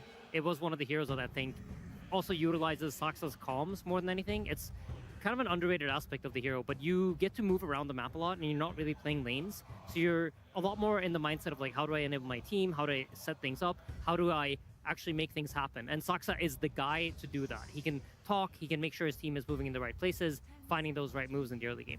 Bounty Hunter really fits into what TI is so about in terms of we didn't really see him much during group stages. Everyone felt like they had an idea coming into the international, how it would play out, the heroes that people would prioritize. And we get to a main stage. We've seen him 7 times now, and he's won 6 of those on this stage. The fact that he's only lost 1, it's just a true testament to what this hero is able to do, but also a testament to the teams and the players that are able to get their hands on it. Yeah, it takes people out of their comfort zone, and I think it's also an interesting risk Vision takes picking Nature's Prophet into it, because traditionally Bounty and Invis heroes that sneak around and set up on you, are pretty good against Nature's Prophet. He's TPing in random places and farming in corners, and if suddenly someone sees you, scouts you, gets sneaky wards on the sides of the map while the team can, you know, set up on you and kill you, can have pressure coming through the gate. There's a lot of dynamics to this Bounty Hunter that are pretty good against Nature's Prophet. And I think they try to match some of the dynamics that you talked about with Vision of their own in Slardar. He's one of the better heroes to play against Bounty Hunter, especially in team fights, and it amplifies a lot of Nature's Prophet's objective taking. Like, he will TP around early and get kills in towers, but when it comes to things like Tormentor and Roshan, he does need a little bit of an extra boost, and Vision feel very good about it after that game 1. It's also a flex, so you don't have the easy counter pick. It could go mid or off lane, so when Yandex is coming up to the next core picks, well, you know Nature's Prophet is most likely to carry, but the Slardar, it could go either place, and so it's not as easy to just straight up one-to-one counter someone. I also feel like this, I see the Vision, like for Team Vision, they're trying to build drafts where they amplify each other. You know, it's the idea of this like triple core is going to match up against whatever you present to us on Watson in the end. Slardar, amazing for that. He makes any hero on your team stronger. Everybody that's hitting one target are going to be stronger. And this whole concept that Yandex has been playing of this 4+1 ultimately just becomes weaker against that. Yeah, I didn't think of it that way, but I think that is a great, very important idea, and I think the Tidehunter combats that a little bit, and now I can purge the Corrosive Haze. You're trying to focus one guy down at a time. Well, last game we saw everyone getting jumped. They don't have a hero that's okay being in the front line, and I think this is trying to rectify that. It's saying we want that ease of execution. We want this hero that can just waddle into the fight, a big watermelon, and you just can't crack his shell. Like, that is a very useful tool that makes it much easier to play. And it's saying we want that team fight, right? Which they very sorely lacked in that game 1. A team that actually did beat Satanic's Furion this tournament was Boom Boys. They were the only ones to do it, and they did it with Amber Marana. They did it with skirmish heroes. They had an Undying as well, but they just essentially kept running at Team Vision, even if the laning stage didn't go so well. They made it so that Nature's Prophet couldn't sit back and farm. This was how Vision were beating our Nature's Prophet after like our TI win. They kept giving us Prophet, and we're like, oh, free win. Of course we'll take it. And then they would just keep bringing heroes into our lane and just delay that level 6 so much, never allow Mickey to just sit back and farm for a couple of minutes and just snowball the game that way. So it is a great strategy against Prophet. What I do find interesting here, though, is that Vision have a lot of options, right? You mentioned the flex between these 2 heroes. Prophet could even be a mid hero, and they look for something that actually cracks open the Tidehunter and opens that up too. So it's an early Tidehunter pick. You're assuming it's laning as Prophet. If it gets to be there, great. But Vision, they have options here. Yeah, they do, and it's something you'll have to consider if you are Yandex. I'm sure they have. No one is a player that is very, very comfortable on carry heroes, range type dudes. He can play the sniper, he's played the Nature's Prophet in the past, so it is definitely not out of his wheelhouse. I don't think he'd be uncomfortable one bit. But I also like the Wyvern quite a bit against the Nature's Prophet and the Slardar. It's more into, I really think they felt that in the last game. We're getting bursted and we can't do anything about it, and they're picking hero after hero that prevents that so that they don't lose in the same way. We've talked about running drafts back, and losing the same way feels very silly and sort of stupid, and I think in the same way losing to the similar type of gameplay, the same strengths and weaknesses in the draft can feel similar, and so I like that they've covered those over, and they're saying, let's play a different game. If you're going to beat us, you got to beat us in a different way. Yeah, that's great. It's fundamentally different with the heroes that we're seeing, but it still feels like it's not enough oomph. not enough skirmishing, not enough running at this Prophet and making him uncomfortable. Like, Tide is going to be farming for a while, Bounty Hunter will be providing vision, and Wyvern can counterplay a lot of team fights, but there's not that hero yet that's going to set the pace for this game. Yeah, essentially, I feel like Yandex, that they've tried to fix their team fight. They have this Bounty Hunter to play the map, and now we're looking for something, like as you mentioned, Mira, to provide damage, to provide ways for them to actually also kill their opponents.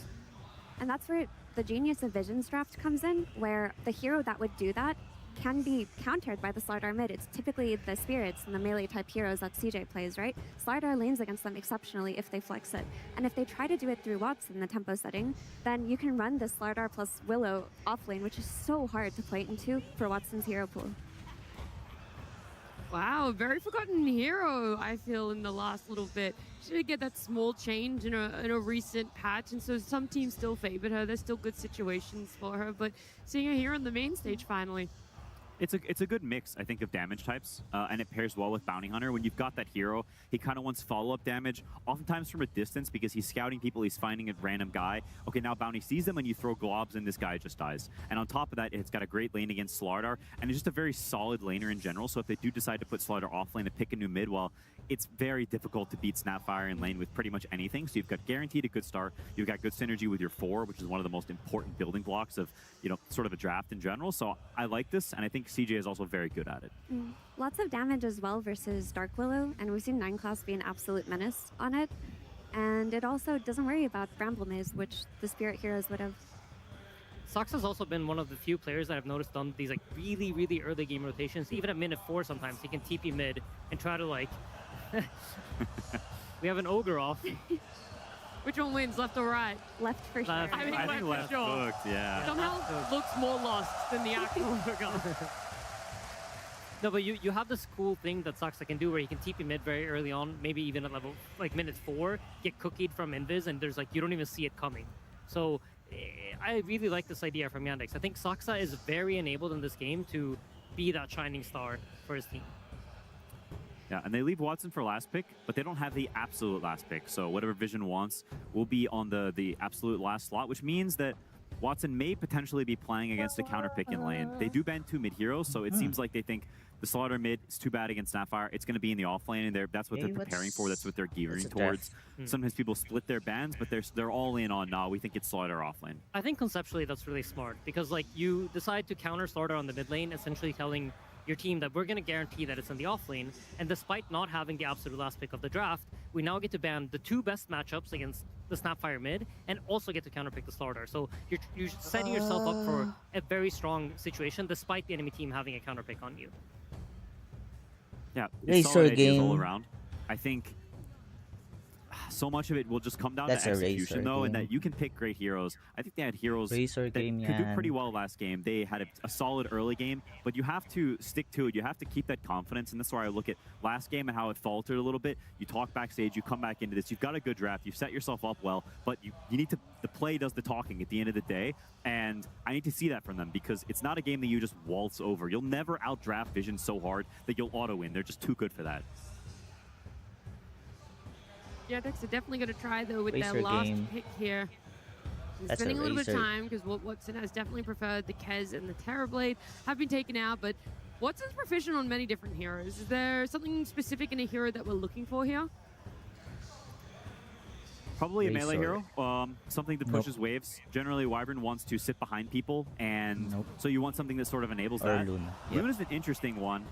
It's great against Slaughter and Willow because you naturally buy Manta. It's not a game where you want to BKB a lot. You want someone who can push the waves and also buy a Manta, a Pike, because it's, like I said, it's not a great BKB game. You want to kite and be sort of fluid. And Luna is very, very cool and good at that. And while it may not be a melee hero, it pairs with Wyvern in that you're sort of a manly ranged here. You get in there a little bit. You don't have super range. And so I think it's a cool pick.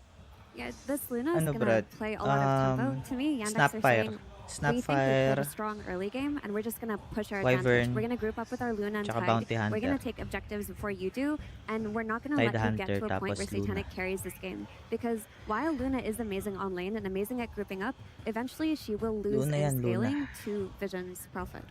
Yeah, that's true. She does have a lot of armor that I like, It's a hero that buys items that naturally give you armor. I think Slardar, as a hero, needs to be able to kill stuff like they did in the last game. Oo, If Gondar things yan, don't blow Gondar. up to you, once stuff doesn't die to you instantly, it becomes a lot trickier to play. And I feel like this time around, when I look at Yandex's heroes, I feel like the team fighting is completely solved.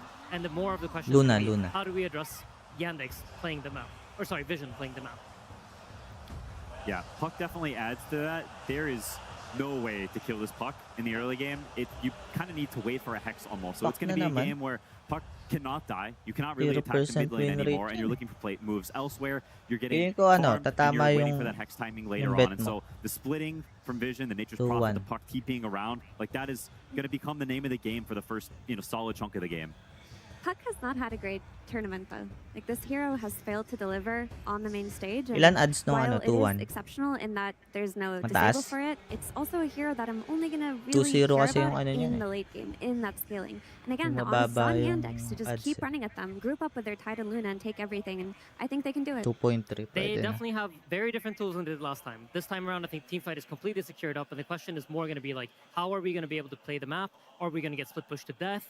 And this is, again, ties back to what Puppy said. We can play both styles. We can play split push, we can play teamfight, and May we're palag gonna yan, prove it may here. palag. Is there enough of Yandex's draft that could Kasi deal ano with eh, both those may elements? Wyvern Because you're sila, saying tas they've really Luna. corrected Wyvern, on the team Luna. fight, but have they overcorrected in your eyes?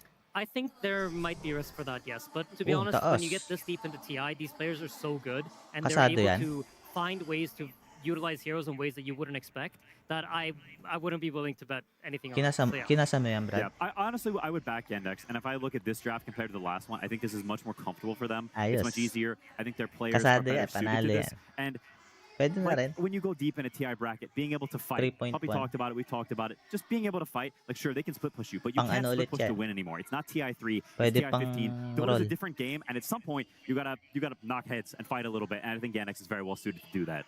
We'll see if Yandex are suited to do that. If they're able to get the game number 2, we would love to see a game 3. But of course, everything plays out here in this best of 3. We do have Tsunami joined with Yandex's coach. Thank you very much. Yes, I'm joined Oh, by Brad, after Excel. niyan. I had some questions about your mid After lane niyang decisions. series, So we see Team Slaughter Spirit get tsaka picked. BB. You guys seemed confident it was not going to be a mid lane. You banned out Lina and Invoker in the final phase. If they did pivot the Slardar mid, would that have caused any issues for you? I mean, I don't think it would be causing any issues because Sunfire is really good against Slardar and mid, and it would be like rough. Semi, for him to play semi, the game. tsaka ano. And then whenever no one ends up getting the puck, you guys don't have many solutions to a puck, but puck seems to be doing very Semi bad muna, this tournament. tapos grand like finals. 27% win rate. No Kasi one's ano already pa eh, lost with it twice. So are you yung worried that matatalo you don't have dito, any counters for yun puck, yung or it's just lalabanan not ng a good mananalo hero? sa Team Spirit tsaka I mean, BB. it's kind of free puck game, I would say. But yeah, just like you said, this hero seems to be successing Sige, too Brad. much, and I think it also like May nanonood ba very- sa mga tropa natin? Parang last week we could Kasi get, nakapost like, we naman don't ako get, sa, like, stomped on sa lanes FB. and anything, Wala and, naman masyadong, kinda show. wala kasi And naglalaro how about Dota. your mid lane with the Snapfire pick? We haven't really seen it too much on playoffs. Tas It seemed like mabisi more of pa a yung group mga stage tropa. flavor. Why'd you decide to bring it back? I mean, it's good in the guess. May mga nanonood din naman. Kaso, kadalasan English, Brad. Katulad kanina. Good as a blind pick. So yeah. Perfect. Well, let's see if that works out. Excel, good luck in this game number 2 as we send it to our casters.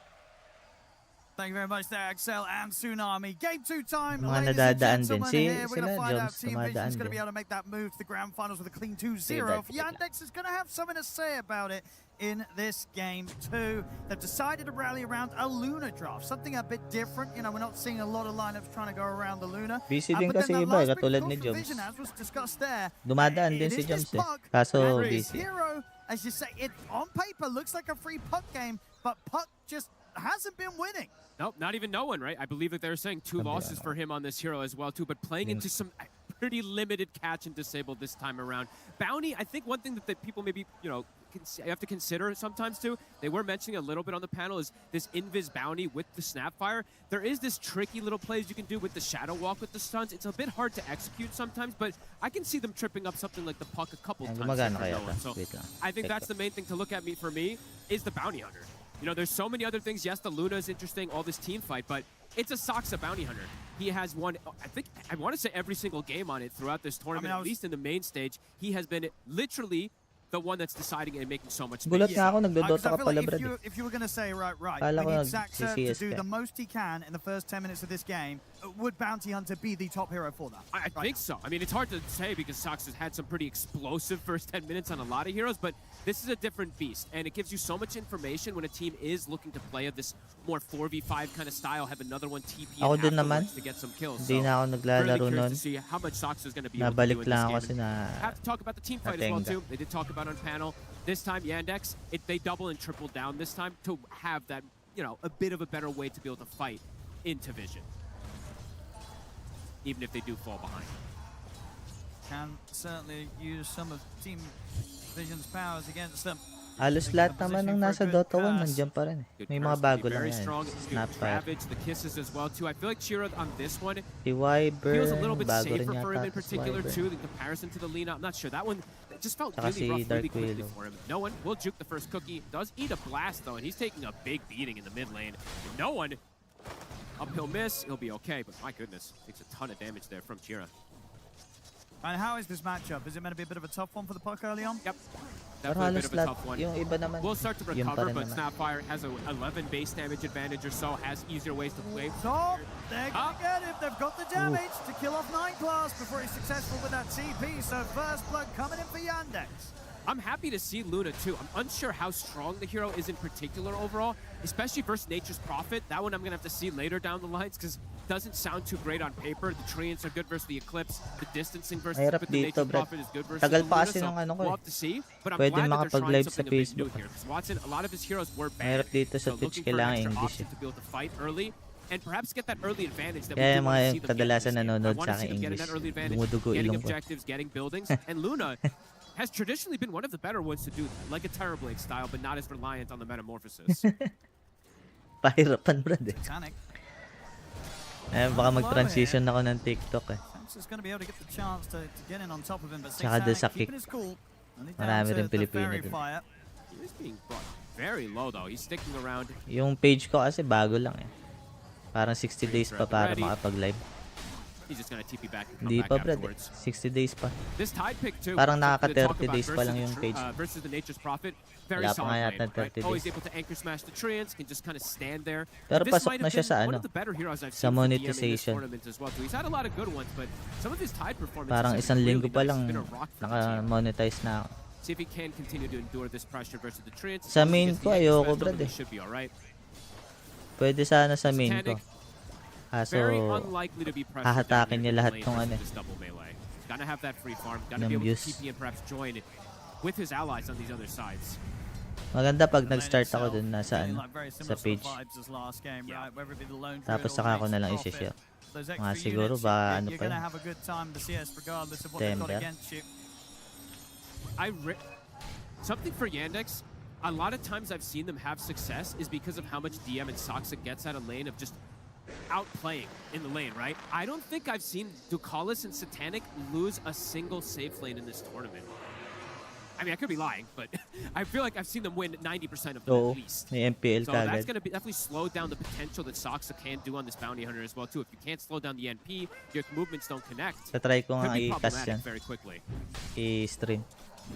We'll find a courier. Kaso di na rin ako ano Extra eh. bit of money. Ongoing na ba? Lane. Talaga? Chiro Jr. Eh, hindi ko na continuing to have na-startan a dyan. little bit of an edge here against no one. Couple extra denies coming into play here. Baka pag after ng TI, Top lane. abot ba ako sa playoffs? CP's coming forward.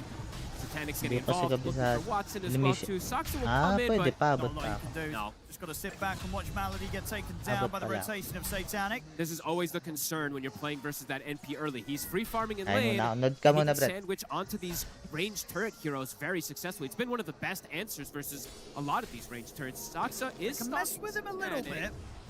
Watson's coming over to see if they can get a chance to take him down. It's very good damage. He's going to sprout, but he kind of sprouts himself up close to the Luna. So Watson, he'll take that, able to kill Satanic off. Soxa, we said he has to be that clutch factor for the team coming into play. Really bullying that Nature's Prophet rotation there. Great patience from him. Any slowdown they can get against Satanic, it's going to feel pretty good, especially after a game where they could barely touch him at all. Oh, absolutely. And it's not just the Nature's Prophet this game, right, too? He's going to have this Bloodlust maxed very early on. Ducalis will get a decent amount of levels because this rotation and Satanic doesn't come back. He's actually higher level than his Nature's Prophet now because of that. Kind of funny, but that does mean that he's going to have this high-level Bloodlust very early on for two really good Bloodlust targets too, right? It's the Slardar and the Nature's Prophet. Even Puck's is pretty decent too, so actually 3. Speaking of the Puck, though, no one. Scatterblast is going to miss, but doesn't matter. The Shadow Walk hit into the Kisses will do it. I think the Shadow Walk is going to be a bit tricky for the Puck in a lot of situations. Saksa very good at using the double Shadow Walk to get that extra stun as well too, as we've seen multiple times in these games. Saksa. And for more. Ready to dive in a little bit for 9 class. Chira Jr. stepping up. Doesn't want to look the combo yet. Scatterclap still on cooldown. Rambles will not connect. Quite off the mark there. I think they would have TP'd the Nature's Prophet if they do connect it there to go for that kill. Won't be able to punish the movement. No one, still not quite level 6. Chira now having an edge. Definitely getting the feeling already that Sax is going to be able to be much more annoying here in this game too. Already feeling much more than he did in that last time on the Hoodwink in this early game. For space, it's going to be there for Satanic. Sax is sort of making these moves up and down the map. Another move noticed, will just get poked, won't be able to commit for him. But Watson, he is getting that free farm this game. Last time he was slowed down a little bit on the Terror Blade in terms of the laning phase, did end up having a very successful farm afterwards, but this time, getting enabled nicely from Saksa. They can leave DM on an island, similar to that Centaur as well too, so yeah, I feel like a lot of the game, it's eyes on Saksa. How much can he get? How many couriers? How many times is he going to be able to shut down no one and give the information? Further information being given to Carlos. Is going to start laying down the sentries. Wants to try and put a stop to Saksa being able to just find this freedom across the map. It's very pesky. Power Rune, 10 seconds. Finding another courier. All these add up. That extra bit of gold. 250 each time for the team. And Chira will get the bottle too. So it does have the illusion to look for the aggressive play. The reason I like this Snapfire a bit more than the Lina is just because he can play safer from distance versus some of these turret heroes. While the Lina, kind of put yourself at risks in a lot of times. So I want to see how much more success Chira has in this game as the Snapfire. Definitely looks to be much more potential and more of a struggle for no one. Again, if just anything, because Puck just has not been doing well. I mean, why do you think that is? You know, why has Puck got such an abysmal win rate this international? Probably because a lot of these heroes counter him so hard right now, very popular ones. The spirits are, the two popular spirits in particular, right? The Earth Spirit and the Ember are very good versus the Puck as we've seen, so I think that's one of the things for me. But the hero has gotten nerfed as well too, right? That orb cooldown, even though it's 1 second, it hurts. You definitely do feel it when you play it. Teams have also just gotten overall, I feel like, better at playing against it, knowing how to punish it. The scaling from the hero also has, again, been nerfed, right? That 25 talent for some time hasn't existed anymore. It's just harder to make it work in a lot of situations. Some of these other mid heroes, they're just better. They've gotten buffs, this hero's gotten nerfed. Bottom tower, this Chira rotation very successful. We'll be able to get the entirety of the tower here for DM. Satanic not interested in turning up for any sort of tower defense right now. Top lane, they want to slow down Noticed. He's getting a bit more than I think they want here. Chira, they've got the combo. Set a bit with the Shadow Walk, loose a beat to keep him out in the kisses. Done. Saksa giving the information for the team, and Chira with a quick TP over can get the setup. Chira also this time switching the build up, at least from last time when he's on the Lina. Gonna go for the blink to be able to close that gap to be more aggressive. On the Lina, he just went for the boots of travel. Any sort of gap close against Satanic is going to be feeling pretty good early this game. Yeah, the early burst can be super nice, because Nature's Prophet early can be a bit fragile. Saksa. The cold embrace. Unlikely to be able to walk away from this one. But Team Vision will finally be able to take Saksa off the map.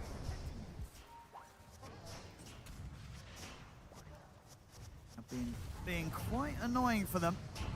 I like this move top in particular. I really like from Yandex, because last game I feel like they gave Notice too much. He still is getting a lot on this Slardar, but last game he was almost getting the Blink Dagger now at this point. And it felt like it was a crucial timing that Vision was able to play around. So slowing down this Slardar can be very important, because he really is that big playmaker for the team. Closing the gap versus the Luna, closing the gap versus that Snapfire. So they can stall out Notice the Blink Dagger. That can be very good for their mid-game timings, because it's a very strong mid-game draft this time from Yandex to force these buildings, force the team fights. Saksa. continuing to scout things out. Is under some sentry wards here. Might just get picked off. We'll dodge the brambles. He's way too fast. I mean, JK. he's so speedy, right, as this bounty hunter. Yep. In the river there, going over 600 move speed. 2K lead for the side of Yandex. Similar to last time. But I would say, I like the way that they can team fight quite a bit more this time around. Forcing the issue, taking these objectives. Something I do want to see them do as well is take those objectives. I feel like last game they had a window where they perhaps could have tried to force a Roche with the Terrorblade advantage, with the Undying. They just hemorrhaged so many kills so fast around that 20-minute mark. 9 class. Shadow Realm off, they'll be fine. Bottom lane DM. He's going to be feeling pretty untouchable at this point. Yep, occupying the area. His hero this game overall, right? Not much kill threat onto him until the later stages. It's going to be very survivable versus the just the limited burst damage that they do really have for him. When you sort of hear that there is limited burst in play, I mean, I think it leans more towards why they felt happy to get the Luna this game, right? I think so. If you're not 100-0ing the Luna, there's good sort of team fight potential for Watson to get a lot done. And it's a very good cold embrace game, right? When you look at it, yes, there's going to be some damage from the Puck and the Willow, but those heroes have to get on top of you in order to do that damage. So yeah, Malady, I feel like he can do a lot this game as this Winter Wyvern, just preventing some of that aggression to come onto his Luna, either from cold embrace or from Curse to prevent the Slardar from getting that connection. Because the real threat, the big threat for Watson is that Slardar getting on top of him in the early game. Later stages, sure, Nature's Prophet turreting on top of him can be an issue. Blink, done for Chira. I want to see them be aggressive. See if Soxa can give the information for him to try to find one of these core kills. I mean, we did see, obviously, last game, the early game, also looked pretty nice for Yandex. I don't want them to slow down in this game. I want them to keep that aggression going, because already I'm seeing Chira. He's actually behind in net worth versus no one now at this point. No one's just maximizing the farm. Soxa will be able to get some scouting information. Noticed is actually aware of the courier here. Trying to sneak it away from Soxa. Oh, and I tell you what, he's a step ahead. I think he's going to be fine with this. Out of the side of the... Oh, maybe not. Okay, Soxa, with the persistence, will still succeed, despite Notice best efforts there to try and keep that courier away. How annoying. And he's actually scouting also that Noticed has the Blink Dagger finished up, so very nice moves from Soxa, giving great information for the team. He knows that the Slardar's not making an aggressive move. They can play chill across the map because of that now. That a lot of this game is going to be eyes on Soxa, how much information he gives. So far, it's been a lot. Doing everything that we saw him do before when he's been getting his hands on the bounty hunters. He is very annoying.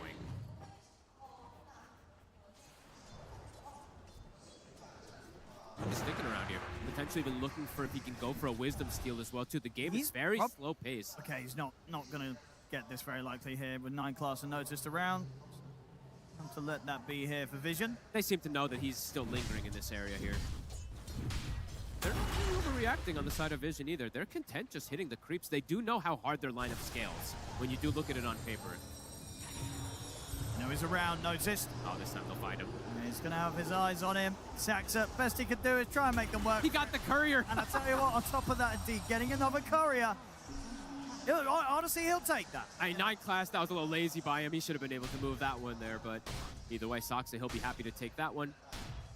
Watson, that farm pace, it's looking pretty solid this time around. It's looking pretty crazy. This is some pretty insane numbers early on here from Watson on the Luna. I want to see, like, when Manta comes out, I actually want to see Watson play aggressive. We did see him on the Terrorblade last game, even before the Manta was done, him getting involved. I want to see similar case this game on him.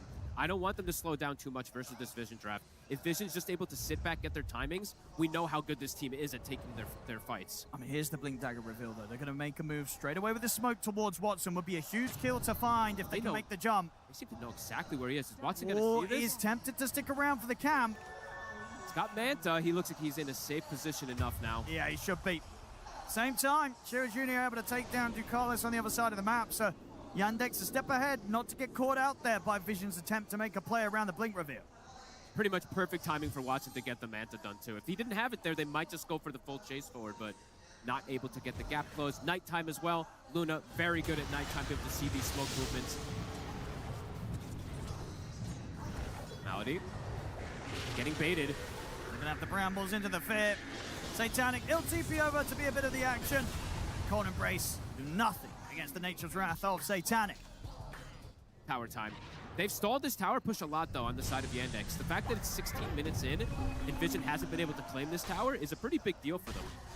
Mid now, DM just going to rotate over, has the Consecrated Wraps, he's feeling safe. And he's got a Blink Dagger on the courier. He does. So they can take the Seer one out. And as you can see with Watson's position already moving over to Team Vision's half of the map to find the farm in their jungle, they could group up and try and do something around a Blink Ravage. I like, yeah, the double Blink Daggers, right? Snapfire having it, the Tide having it too. Not easy for Satanic to just walk and join into a fight. He could just die to the magical. Yeah, this is where Vision are going to be at their weakest this game. So Yandex, they have to try and hit them as much as they can. Catch. Cookie connection. He'll get the Shadow Realm off. Shouldn't matter. 9 class taken down. Track kill here for Yandex. Keep accelerating things. Keep looking for all these kills. If they can get a big core kill, that's the immediate call. I want to see them try for a Roshan. Even though their lineup is the absolute. And they might find another here. Eyes on Dakalis.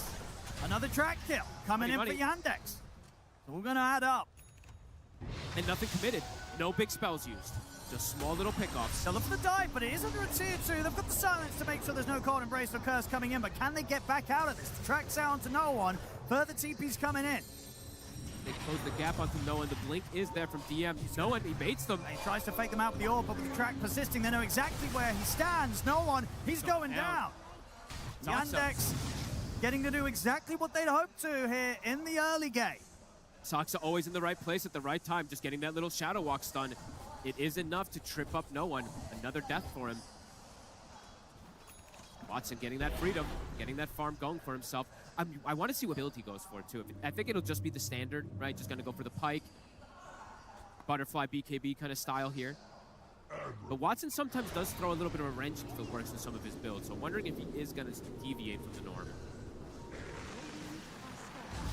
Riven will catch Saxera. Watson's heading over towards them.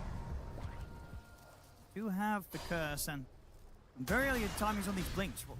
18 minutes in, Wyvern they've got the triple blink dagger online here for Yandex. So very much going for those early plays, those early team fights, as was to be expected here with this draft. And playing versus the Nature's Prophet, right? A hero that does not like to get gap closed early on. Satanic is in jeopardy of just getting burst early, but Shira... They're trying to dive him in the mid. And they'll already He's going to come in with a counter play, comes in with a Ravage, catches notice. They'll get a trade. There's a Ravage, though.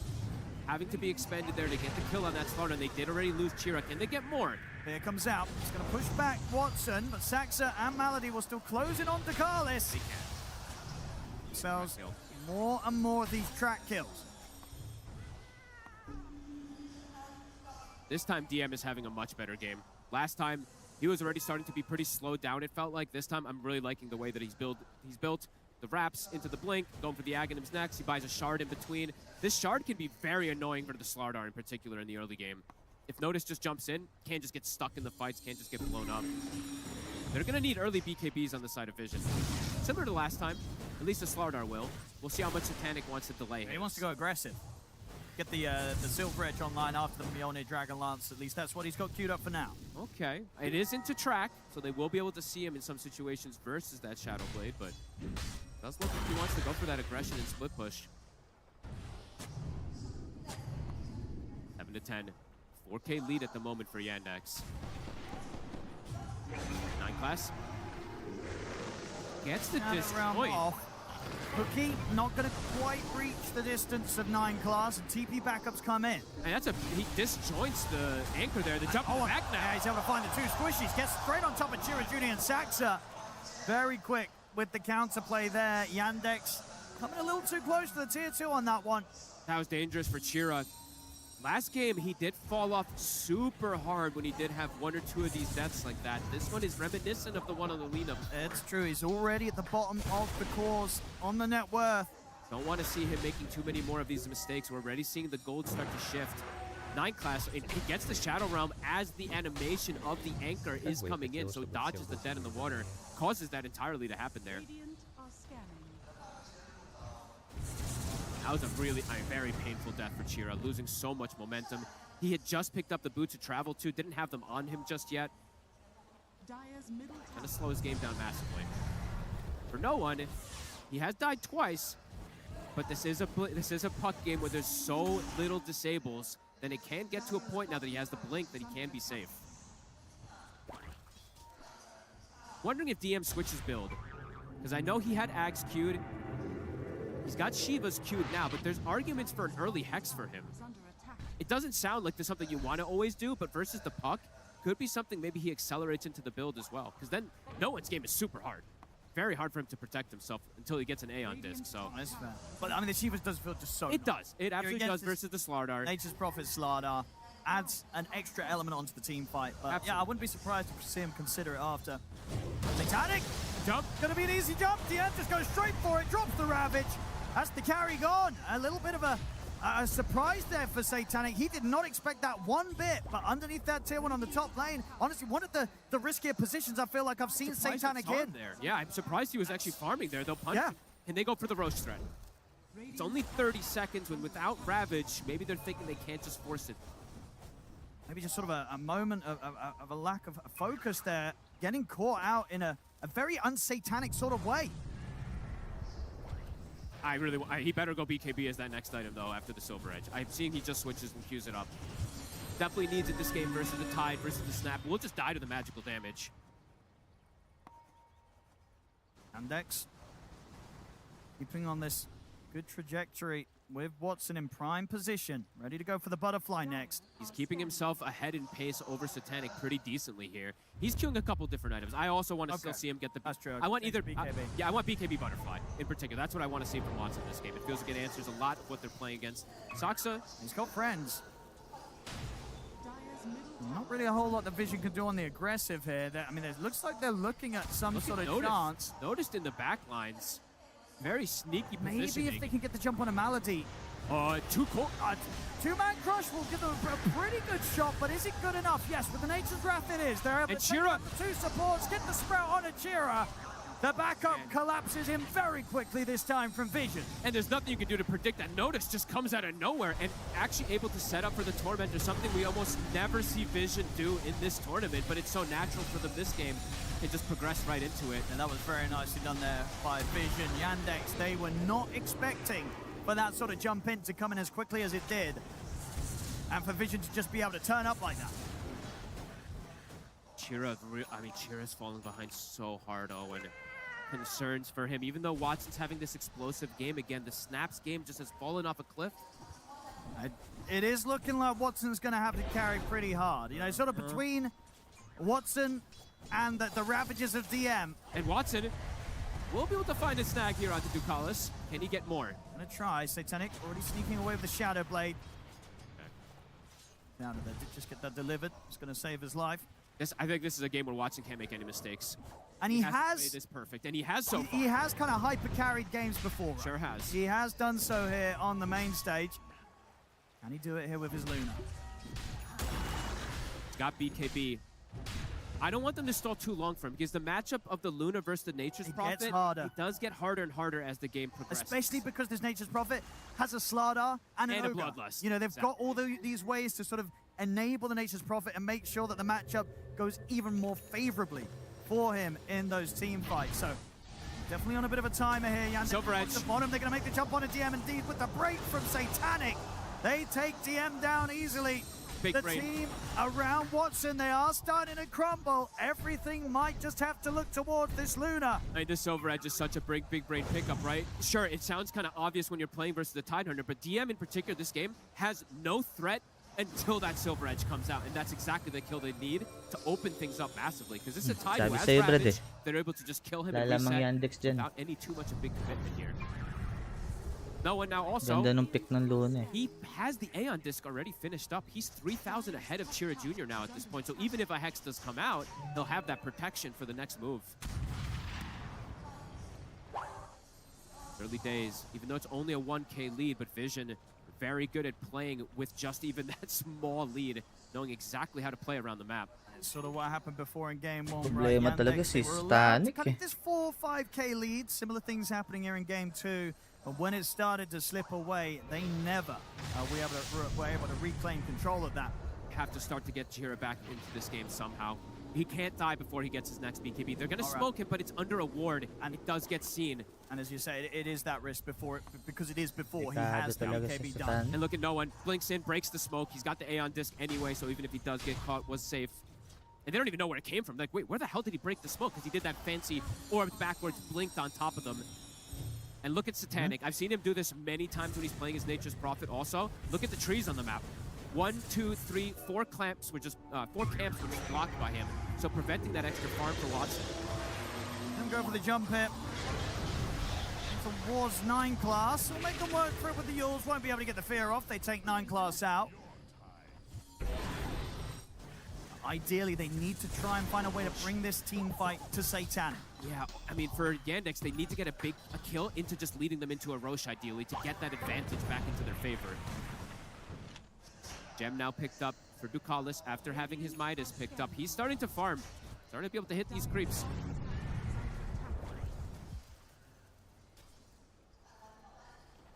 Yeah, watch the Treants. So watch what Satanic does with them. Sending 1 to the Ancients, 1 to the hard camp. I believe he's going to be able to block at least 2 of the camps here. But this is so annoying. He does this every game when he plays the Nature's Prophet, preventing that extra farm. So, Sax has been found. Oh, this is dangerous days. The Bloodlust is so good on these cores. It really is. And Chira, is he about to get soloed by Satanic? I think he might be. This TP is not going to do him any good. No one comes in to borrow the kill. Satanic will give no tip for that. Excuse me. He's like, that's my solo kill. Uh-oh, and this Snapfire, it's truly falling off a cliff here. Yandex not able to find a position where they can force a big kill, get that Roche, get the advantage going for themselves. It looks like they're starting to feel that pressure. They are. I mean, as we keep saying, Watson's going to have to do something insane. Watson. He is going to have to do some of the biggest carrying that he's done in this tournament to try and get Yandex through this game 2 and try and force a game 3. Butterfly timing is going to be the big one for him, but noticed now he has a full nullifier as well, too, for these aggressive plays.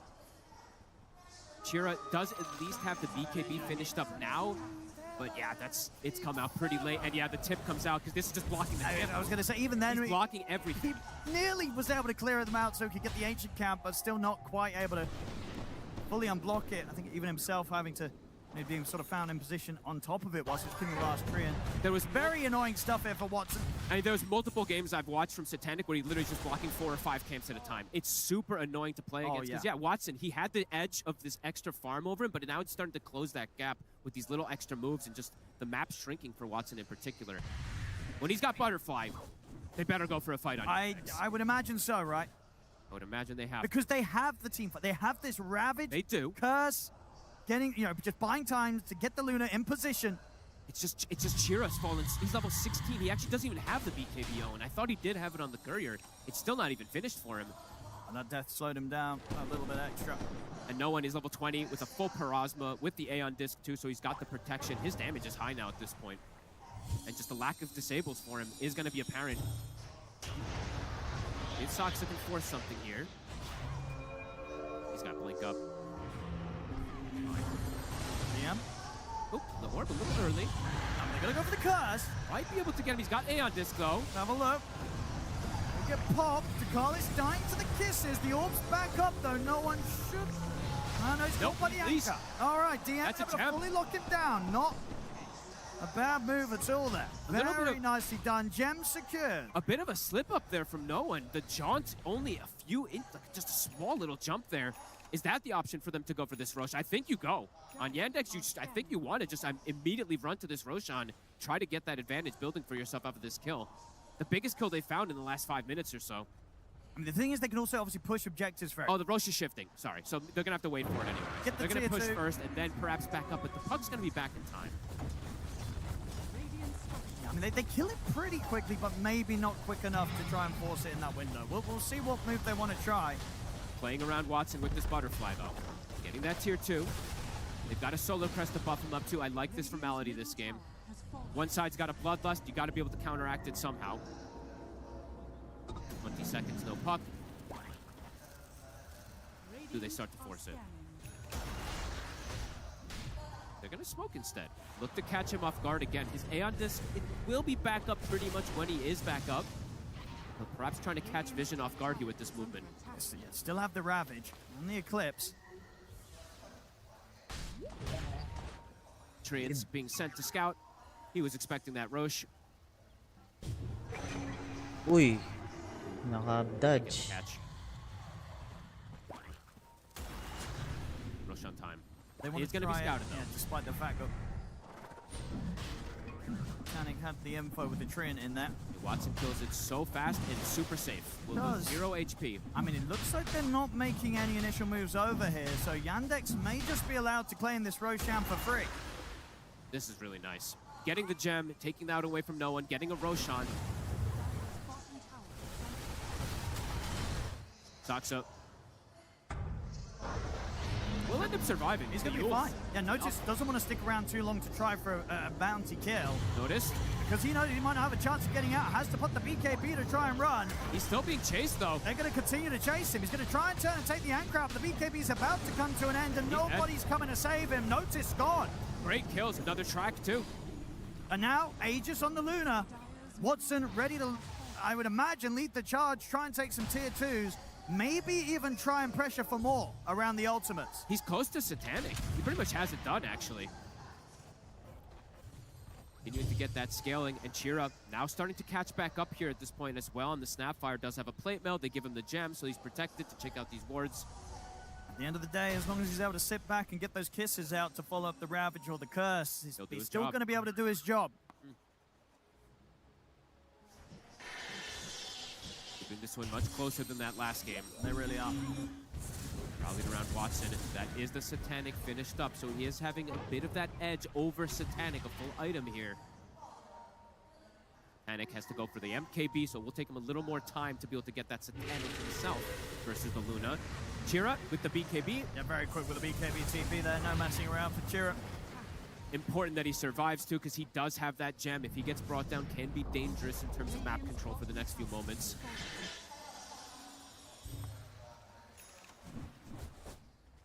Teams matching each other with the moves. Blink on Ducalis. He's the one queuing up the Hex himself. Very powerful timing when it does come out. It will take a long time though. Let's see how much Yandex can get done. With this Aegis still 3 minutes on it. They can at least, yeah. Get the tier 2s, all of them. Top lane.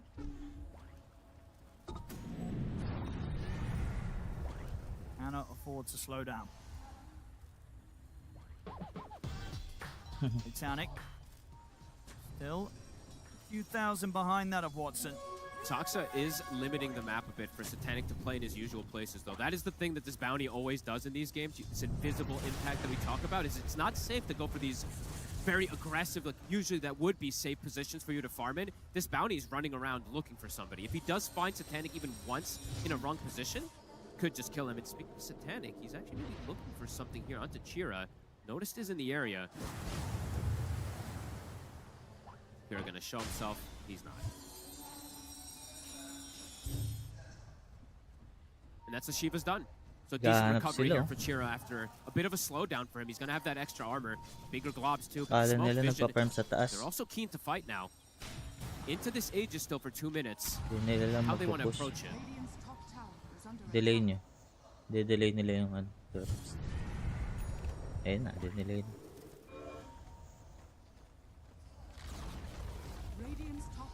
How much do they want to try and push this high ground? I think he's going to at least poke. He has 2 minutes on this Aegis here. I mean, just see what sort of happens. One. Step back here away. The break. Na-break ka kagad. Satanic, he's dead on the high ground. He doesn't respect the Silver Edge at all. It destroys him. Oh, that was a very over-aggressive play. Satanic, he's ready to try and push on for more. They look towards Watson. The curse comes in. Will lock down the 3 of them. Keeps Watson alive a little longer here on this first life. Still, the Aegis will get taken away from him. Round buyback. 2. DM comes back with a buyback. They haven't got any control for no one. No one's going to be able to orb away back to safety. Comes up to the high ground here with the Waning Rift. DM did buy back for this. Short noticed is dead for 80. Do Yandex still want to try and push the high ground though without the Aegis? They do because the BKB is on cooldown for Satanic. They're trying to force things because they have Ravage still. It's true.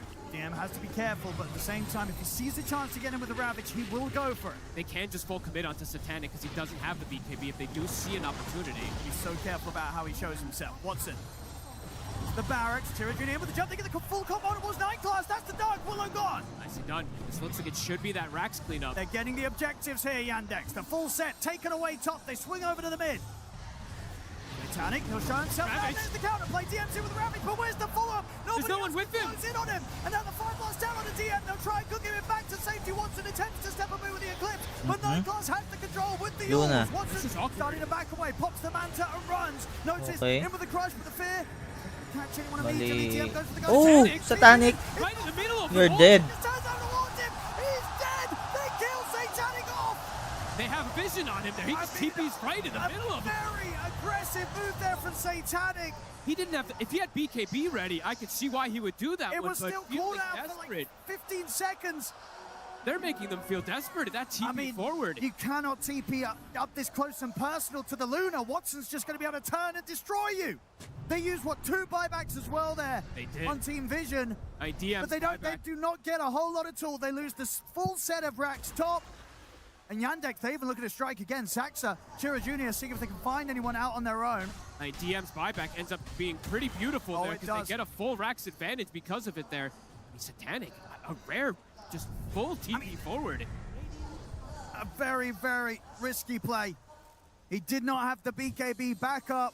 TP's into the middle of the fight under the assumption that that sort of position, I guess he felt that maybe they wouldn't have their full vision on him or something, but I don't know, that's maybe the pressure getting to him a little bit in this game as Team Vision, they're getting tested a bit. Smoke up, 25 seconds until he does respawn. There is no Aegis now for Watson. Scouting out DM. 9K lead now for the side of Yandex. They're feeling very good right now, Yandex, but of course, as they know, against Team Vision, still far from over. Watson now has hit the level 25. His damage is really starting to increase, and I believe he does also have the full data list now for the next fight. Satanic might not be able to stand his ground versus him. They're going to kill him so quickly. He's almost 2 items behind now versus this Luna. Yeah. Watson, as we said, he had to come into this game very clearly coming into the mid game. You know, it needed to be flawless from Watson, and so far it has been. And look what he's found himself to, an amp damage in the top side. Carlos caught outside of the base. He's out for 50. Does have the luxury of buyback. Watson ready to move down the mid. And Chira's made the full recovery in this game. He's able to play the backline, follow up with the kisses. It just feels easier to play the snap from behind than the Lina. The Lina just feels very dangerous and very threatened. Seeing him have much more success. Push is coming in. One. Jump forward. Those Ravage straight away. They get the jump on a Satanic. Satanic. Oh, GG. GG. Immediately with the Ravage. GG. Stop to Satanic. He has got the buyback available. Likely going to need to use it. Dead for 90. No and hesitation. Yandex, they're going to be ready to push on for another set of barracks here. I love that DM does that. The point blank Ravage. Do not give him an opportunity to get that BKB off. The burst, it's there. Watson just gets right on top of him. And at this point, no, catching Satanic, that will do it each and every time with these moves. And honestly, it does feel like I'm kind of seeing why the puck's damage isn't there.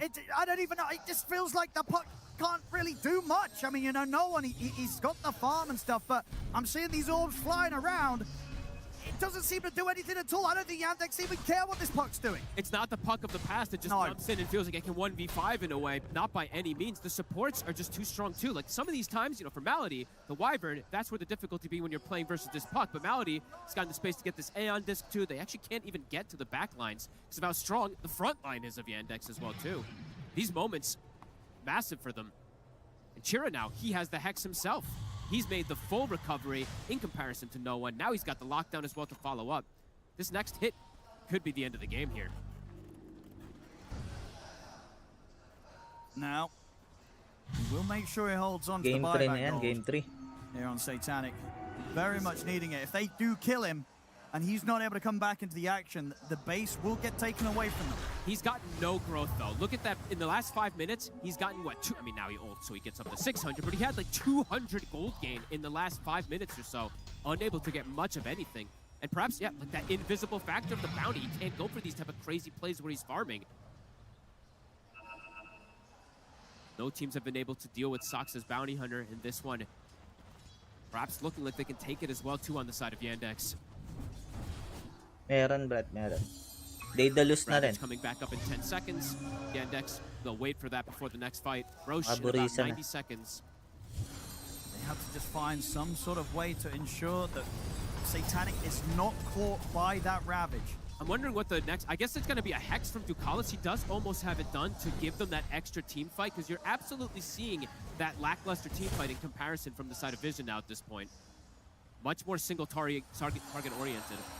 Ito yung item. Kompleto na. Next. Layo nung kay ano, Satanic ko. MKB lang. The ult's ready to press. No one is outside. Be able to jump him just yet. Sabi na Yandex dapat talaga ako Are you waiting for Roche? Yeah. Pinalitan ko yung prediction ko dati. Nagigma pa kasi ako. Yandex talaga dapat. Watson now having a 10k difference between him and Satanic. That's crazy. Watson is, I mean, he has had quite a few games Babawi yan like this third game, where he has Vision. been absolutely in his prime. But nobody else has done this on the Luna this tournament, which is very Malabo na impressive. to eh. Not a lot of carries daring to try it, really. Yeah. Himala na pag nanalo sila dito. Mag-aganims pa si ano. Si Watson. Trying to force some reaction. Oh, no one jumps him immediately, gets caught by the Hex because, well, the lock him down, He's into on. the cookies, no one's out. Immediate reactions there. And the curse dispelling the Aeon disc as well too. That's why he pops it instantly, just to prevent that ability of the save. Yeah, very smart there. Absolutely, because you know he doesn't sort of sit back and go, "Oh, we got him with the Hex. Don't need to do anything." May dispel pala yun. Make sure that everything required is thrown down onto the puck. Oo nga, no? Make sure he is Dispel not nga. getting out. Yeah, that basic dispel is very important versus something even like that Aeon disc. Galing. Maybe no one could play his way out of that one somehow because of it. Dispel pala yun. Timing. Hitting perfectly for them here. Aegis on Watson once again. Hell of a game from him, truly. We said he had to make 0 mistakes. He's made 0 mistakes. It does feel This like this is time around. Yeah, absolutely perfect carry play from Watson. And Galing on ni the other side Watson. of things, Satanic, a rare game where a few struggles and a few sort of mispositioning in these team fights. Got to be careful. If they see him, they'll go for him. He'll get the BKB off this time. The reaction's there. But the damage. Once it turns over to Watson, Satanic's got to keep his distance.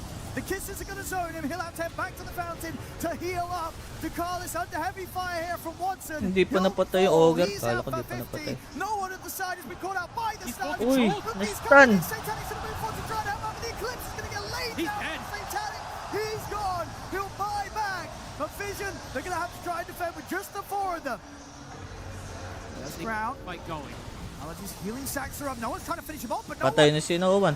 Phase shift off in time. DM. Oh, but the Crush trying to get away from Satanic. Uy, but Satanic pumapalag will pa. finish him. No one is still alive somehow. Papalag pa. Out Ay, to Watson. kala ko Taken down mabubuhay as pa. soon as comes out of the phase shift, not able to jump over to the orb. He's dead for 2 minutes. That was a dieback on him.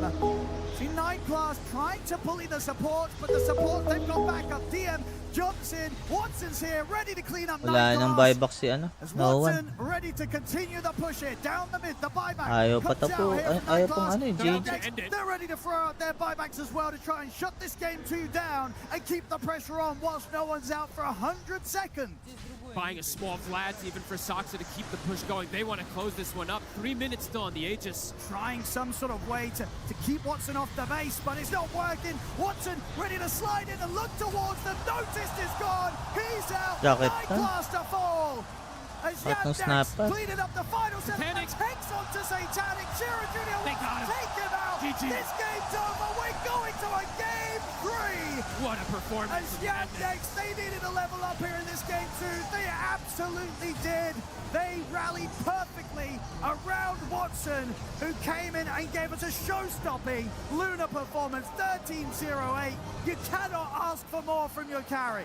Can't ask for more from your carry, and yet again, the Soxa Bounty Hunter cannot be beaten. The small information he's gathering, just beautiful stuff from the team. Great plays from them, and honestly, also, right, like you said, Owen, the puck continues to disappoint. Yeah, I don't think we'll be seeing that one again this series. I don't think it's coming back in game 3. A tough one there for no one. That 27%, probably 26%, some quick maps. Di mo kinuha? After that one, not showing us any other reason to believe that that hero can kind of fight that win rate. It's not. Sabagay, redundant They na clutched kasi it up. yun, Really Brad. like the way Eh. they played Nag-2-1 the ka. map this time around, completely constricting and controlling, getting the road Oo, shot, playing the redundant na objectives. yan. This time, Mababa they ads. didn't let go of that pedal. They kept putting their foot on Nag-2-1 ka na it, eh. didn't let that space come out for Vision. Yeah, Yandex striking back hard after being knocked down in game 1. We go into a game 3 here in this upper bracket final. 1-1 right now between Yandex and Team Vision. And that's the joy. That was what we were CR all na yung mga hoping for. The nanonood. fact that we would get to see a game 3, get to see Yandex come back, have control, and be able to apply that pressure in the way that they were able to for game 2. Malalaman natin It was yan. just phenomenal. We already said it. We know that the laning stage is strong, Quinn. We know that they're a team that can apply pressure, but are you able to overcome the hurdles and the challenges that Nadali Vision throw sila at you doon to sa be able Luna. to close it out? This time around, their draft was phenomenal, and they were Yung successful. Luna last pick. Yeah, I think it's the exact kind of game that defines Kontrang-kontra a talaga. TI run. You are Di man ahead nanalo early, you Nature's fumble a Prophet little dun. bit, the game is shaky, the game is on even terms, and you clutch it out, you win some big fights, and you win the game. That's the kind of thing you need, the kind of gumption, to stick to it even whenever it's tough. Di that lets you kaya win. ng Aiden talks about it Nature's all the time on Prophet the yan, runs. Luna. You don't think about these close Nakalimutan games. na nga Whenever, ng you know, iba yan if eh. they win the Aegis, they're not going to look back on this and think like, oh, it was so close. Everyone will be like, oh yeah, they did beat Vision, and blah, blah, blah, blah, blah. But no, it was on thin ice, and they clutched it up, and that's what matters. Kala nila, Gumption is a pinakamalakas very na good Nature's word for it Prophet because eh. at some point it did feel like they were letting slip of their lead. They were letting slip of that early tempo that they tried to set. Kinalimutan nila, And Luna they yan. just didn't overreact. Pinakamabilis They mag-farm didn't din. make any moves that would have been overcorrecting for maybe giving away a pickoff here and there, losing their snap here and there. And they just waited for their timings and they executed it very cleanly in this game. Yeah, I honestly have no clue what gumption means, but probably was the perfect word to describe what we saw. I mean, this game, what's really cool, and I feel like the story of the series has been whichever Galing team yun. has a stronger team fight, whichever team is able to play those 5v5s, has ended up coming on top. I was watching in the green room thinking like, oh my god, this is an amazing puck game. I've seen Nisha do it time and time again. Where he Hindi. just split pushes the map, Pangit they cut talaga waves, puck you delay din. the game, and eventually you're Mali just rin an yung unkillable ginawa eh. raid boss. But Yandex just didn't give them Nagpak time kasi. to do that. They decided to take it straight up to the high ground. I believe they had a 2k lead the first time they walk up high ground, which is unheard of in modern Dota. That's not what people tend to do. Usually, you don't see that until 80k ahead. So, amazing Uso talaga ngayon gameplay from mid lane Yandex. They were burst. able to recognize their Burst timing tsaka is ano, right now, CC. and they went for it, and they clutched it out. Yeah, Pangit 13-0 ng and puck 8. ngayon. Like it's Hindi not naman maganda puck easy to ngayon. do that. I totally agree. Whenever the game is even like that, especially kill score, the vibe of the game, you've sort of been on the losing foot, and that affects your mentality and how the game feels. Game, And so to maganda have yan. the the Chad energy to say we're gonna walk up anyway, that is really, really difficult. Like it looks difficult, but it's even harder when you're actually clicking the buttons. Yeah.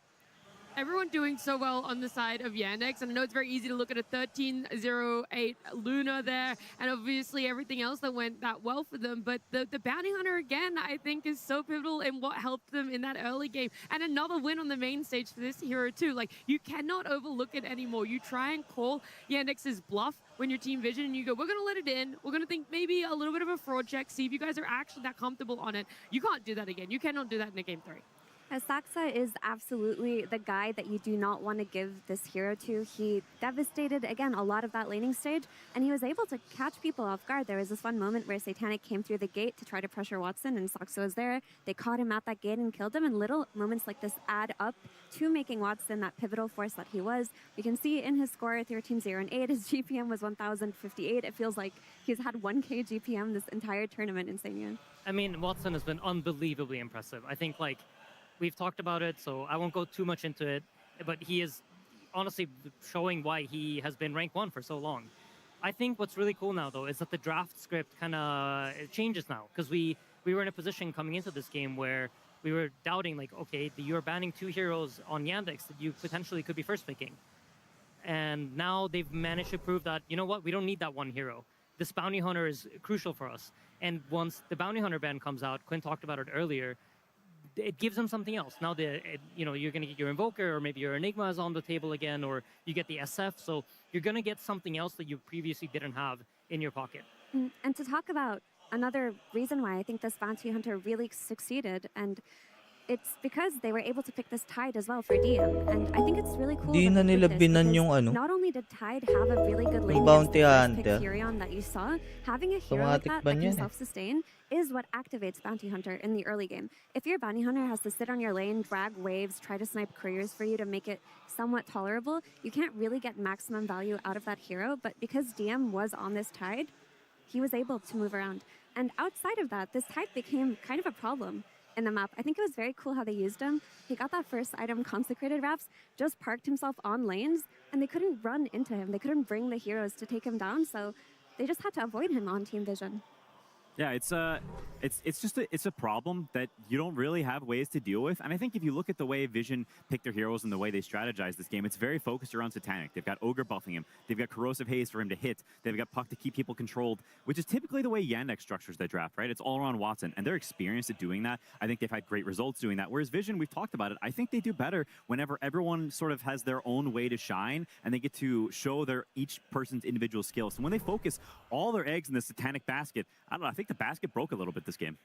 There was a lot of weight on the Nature's Prophet's shoulders to do so much in this, especially when we go back to this Puck. I feel like we cannot overstate how rough of a game this Puck is, or just in general, a TI a Puck is having right now. The win rate looking really rough, but it was so confidently called by Yandex's coach, Axel. He was saying that it's a harmless Puck pick. In fact, Puck in itself is quite harmless, and you can see it's reflected in a lot of different ways where you would expect with that Dami little bit nanonood ng extra MPL, brad. XPM, that little bit extra GPM there, that we would have seen more coming out from no one's Puck, but there were still ways, despite the side of Yandex not having instant stuns and reliable stuns, there were still ways that they were able May mga to Pilipino ensure ba that he wasn't naglalaro as sa slippery as a Puck MPL? loves to be. I mean, I think it does speak to the state of the hero currently that he can be picked in a game where there are no instant disables against him and still not be let through. Axel said that, yeah, technically it's a free Puck game, but we don't care. It's the most harmless pick we could have let through, and that's what we saw. I think no one PH. couldn't Sa really Malaysian, get that much done, dami to be ng honest. nanonood. Maybe it's the fault of not being able to run into this Tidehunter. Again, tying it back into the draft, but there were some weird decisions here and there. I don't think the Aeon Disc, for example, served that much purpose in this game. I think no one, to be honest, amazing mid laner, but Weird Puck lang just bakit doesn't seem to sinabay be nila his sa most, sa international. comfortable hero either, which in a situation like this where Puck isn't that strong, even though it's a free game for Kakatapos it, lang maybe ba? when Bagong in a patch season where yan. Puck is more powerful, he would be able to pull it off. But he's not a specialist Puck player like Mikoto or Nisha or some of these other players that have been here at TI. So I think Paano yan? probably Kailan ulit stay yung away from that MPL hero World? moving forward. Next year Yeah, ulit? I think it also speaks to the understanding of a hero, and sometimes the counters are less obvious than it would seem. In this game, they don't have ways to kill the Puck, but they have ways to beef up and be super tanky so that Puck can't kill you, and you reach a point eventually where you can buy the item called Hex, and it gives you the disable to kill the Puck, and so there's a timing window where, okay, Puck has Blink and he has Witchblade, and you can't deal with him, and he's a nuisance. But if you wait 5 minutes longer, now there's a Hex, and he spends his next 3.5k gold on Aeon Disc, he throws it down the Paano toilet, yung does no MPL damage, Worlds na yan? and Paano you sila can run out of damage these guys. And I think we nagka-qualify? see it where Kailangan Yandex jumps in and they champion go on ka them, ng and ano, Satanic region. is hitting, and Puck is hitting, but nobody is dying, and eventually Yanex's damage just pushes through. Yeah, you've Automatic run out yun. of solutions, you've run out of Kasali answers sila there, sa but Worlds. fret not, especially for you guys at home. You're going to get the joy of a Ay, game number ganon. 3, but before Pero yung that, champion, if you're here in the kunwari, arena or nag-champion you ka ng guys are wanting to do it MPL online, PH, there is the hindi secret sila shop that is still automatic open. There's so invited. many goodies and adorable goodies at that. We have the little froglings. This one's got the, I don't really have a shoulder to put it on, but you can, Ay, it sits ganon. on your little shoulder. You got your courier Quinn. His name is May Jimothy, Asia he is pa. mine. Oh. I don't think you can name him. He's not actually yours. I named him. Okay, it's Jimothy. You got Roshan. Eh, next para to you? saan yung ano nila? Tournament nila ng PH. It's Lubro Roche Go right pub. What do I Yep. have? The mugs. Here, have this You guy. can have Lager. Have this Johnson. Parang ano, points Yay, din, point full system value din. blitz. Is that your favorite of his 3? I think so. Actually, I like Hot Feet Hustle. I was gonna say, I Tagal think ko Hot nang Feet di na Hustle ano is eh. my favorite. Tumitingin dyan sa ano eh. Mobile There's a Legends lot yan, of di things, ba? yeah, mugs, so many plushies, t-shirts, yeah, merch galore. So make sure you guys Okay. head out and check out the secret shop as well there. And we can look back at what game number 3 might have in store for us here. Pagka, Winner here, going to grand finals. so ibig of TI 15. sabihin, may It's crazy Asia to think pa. that you are one game away. We had that pretty heartbreaking Top 2 PH. interview earlier from Okay. Sumail where, you know, just 12 hours ago, 24 hours ago, they were one game away from making it to top 3. I feel like there might be a similar sentiment for a team that feels Ilang that they region don't yun? make it Asia, all the way to a North grand America finals when it meron? comes to Vision and Yandex. You South come in as heavy America? favorites for this tournament. China, For ganun. Yandex, you struggle a little Mga bit. ilang For Vision, region siya? it feels like it's been mostly Aralin smooth ko nga sailing. And so to put it all in a game 3 to make it there, I got to wonder who stands up, who is going to be that slight bit more confident. Oh, may Europe din pala. It's the most important thing. May Mobile genuinely. Legends pala All sa the Europe. draft and the gameplay, these things matter a Ayos ah. great deal. But the vibe, the environment, how they feel backstage, how they Sila think ano they're ba? going to play, they're Sino ba imagining how they want the yung, game ano, to pan out. These yung things are sikat so na incredibly vlogger important. ng ano? It's a skill that is Mobile very difficult to Legends? create, but you can see the conversations backstage. People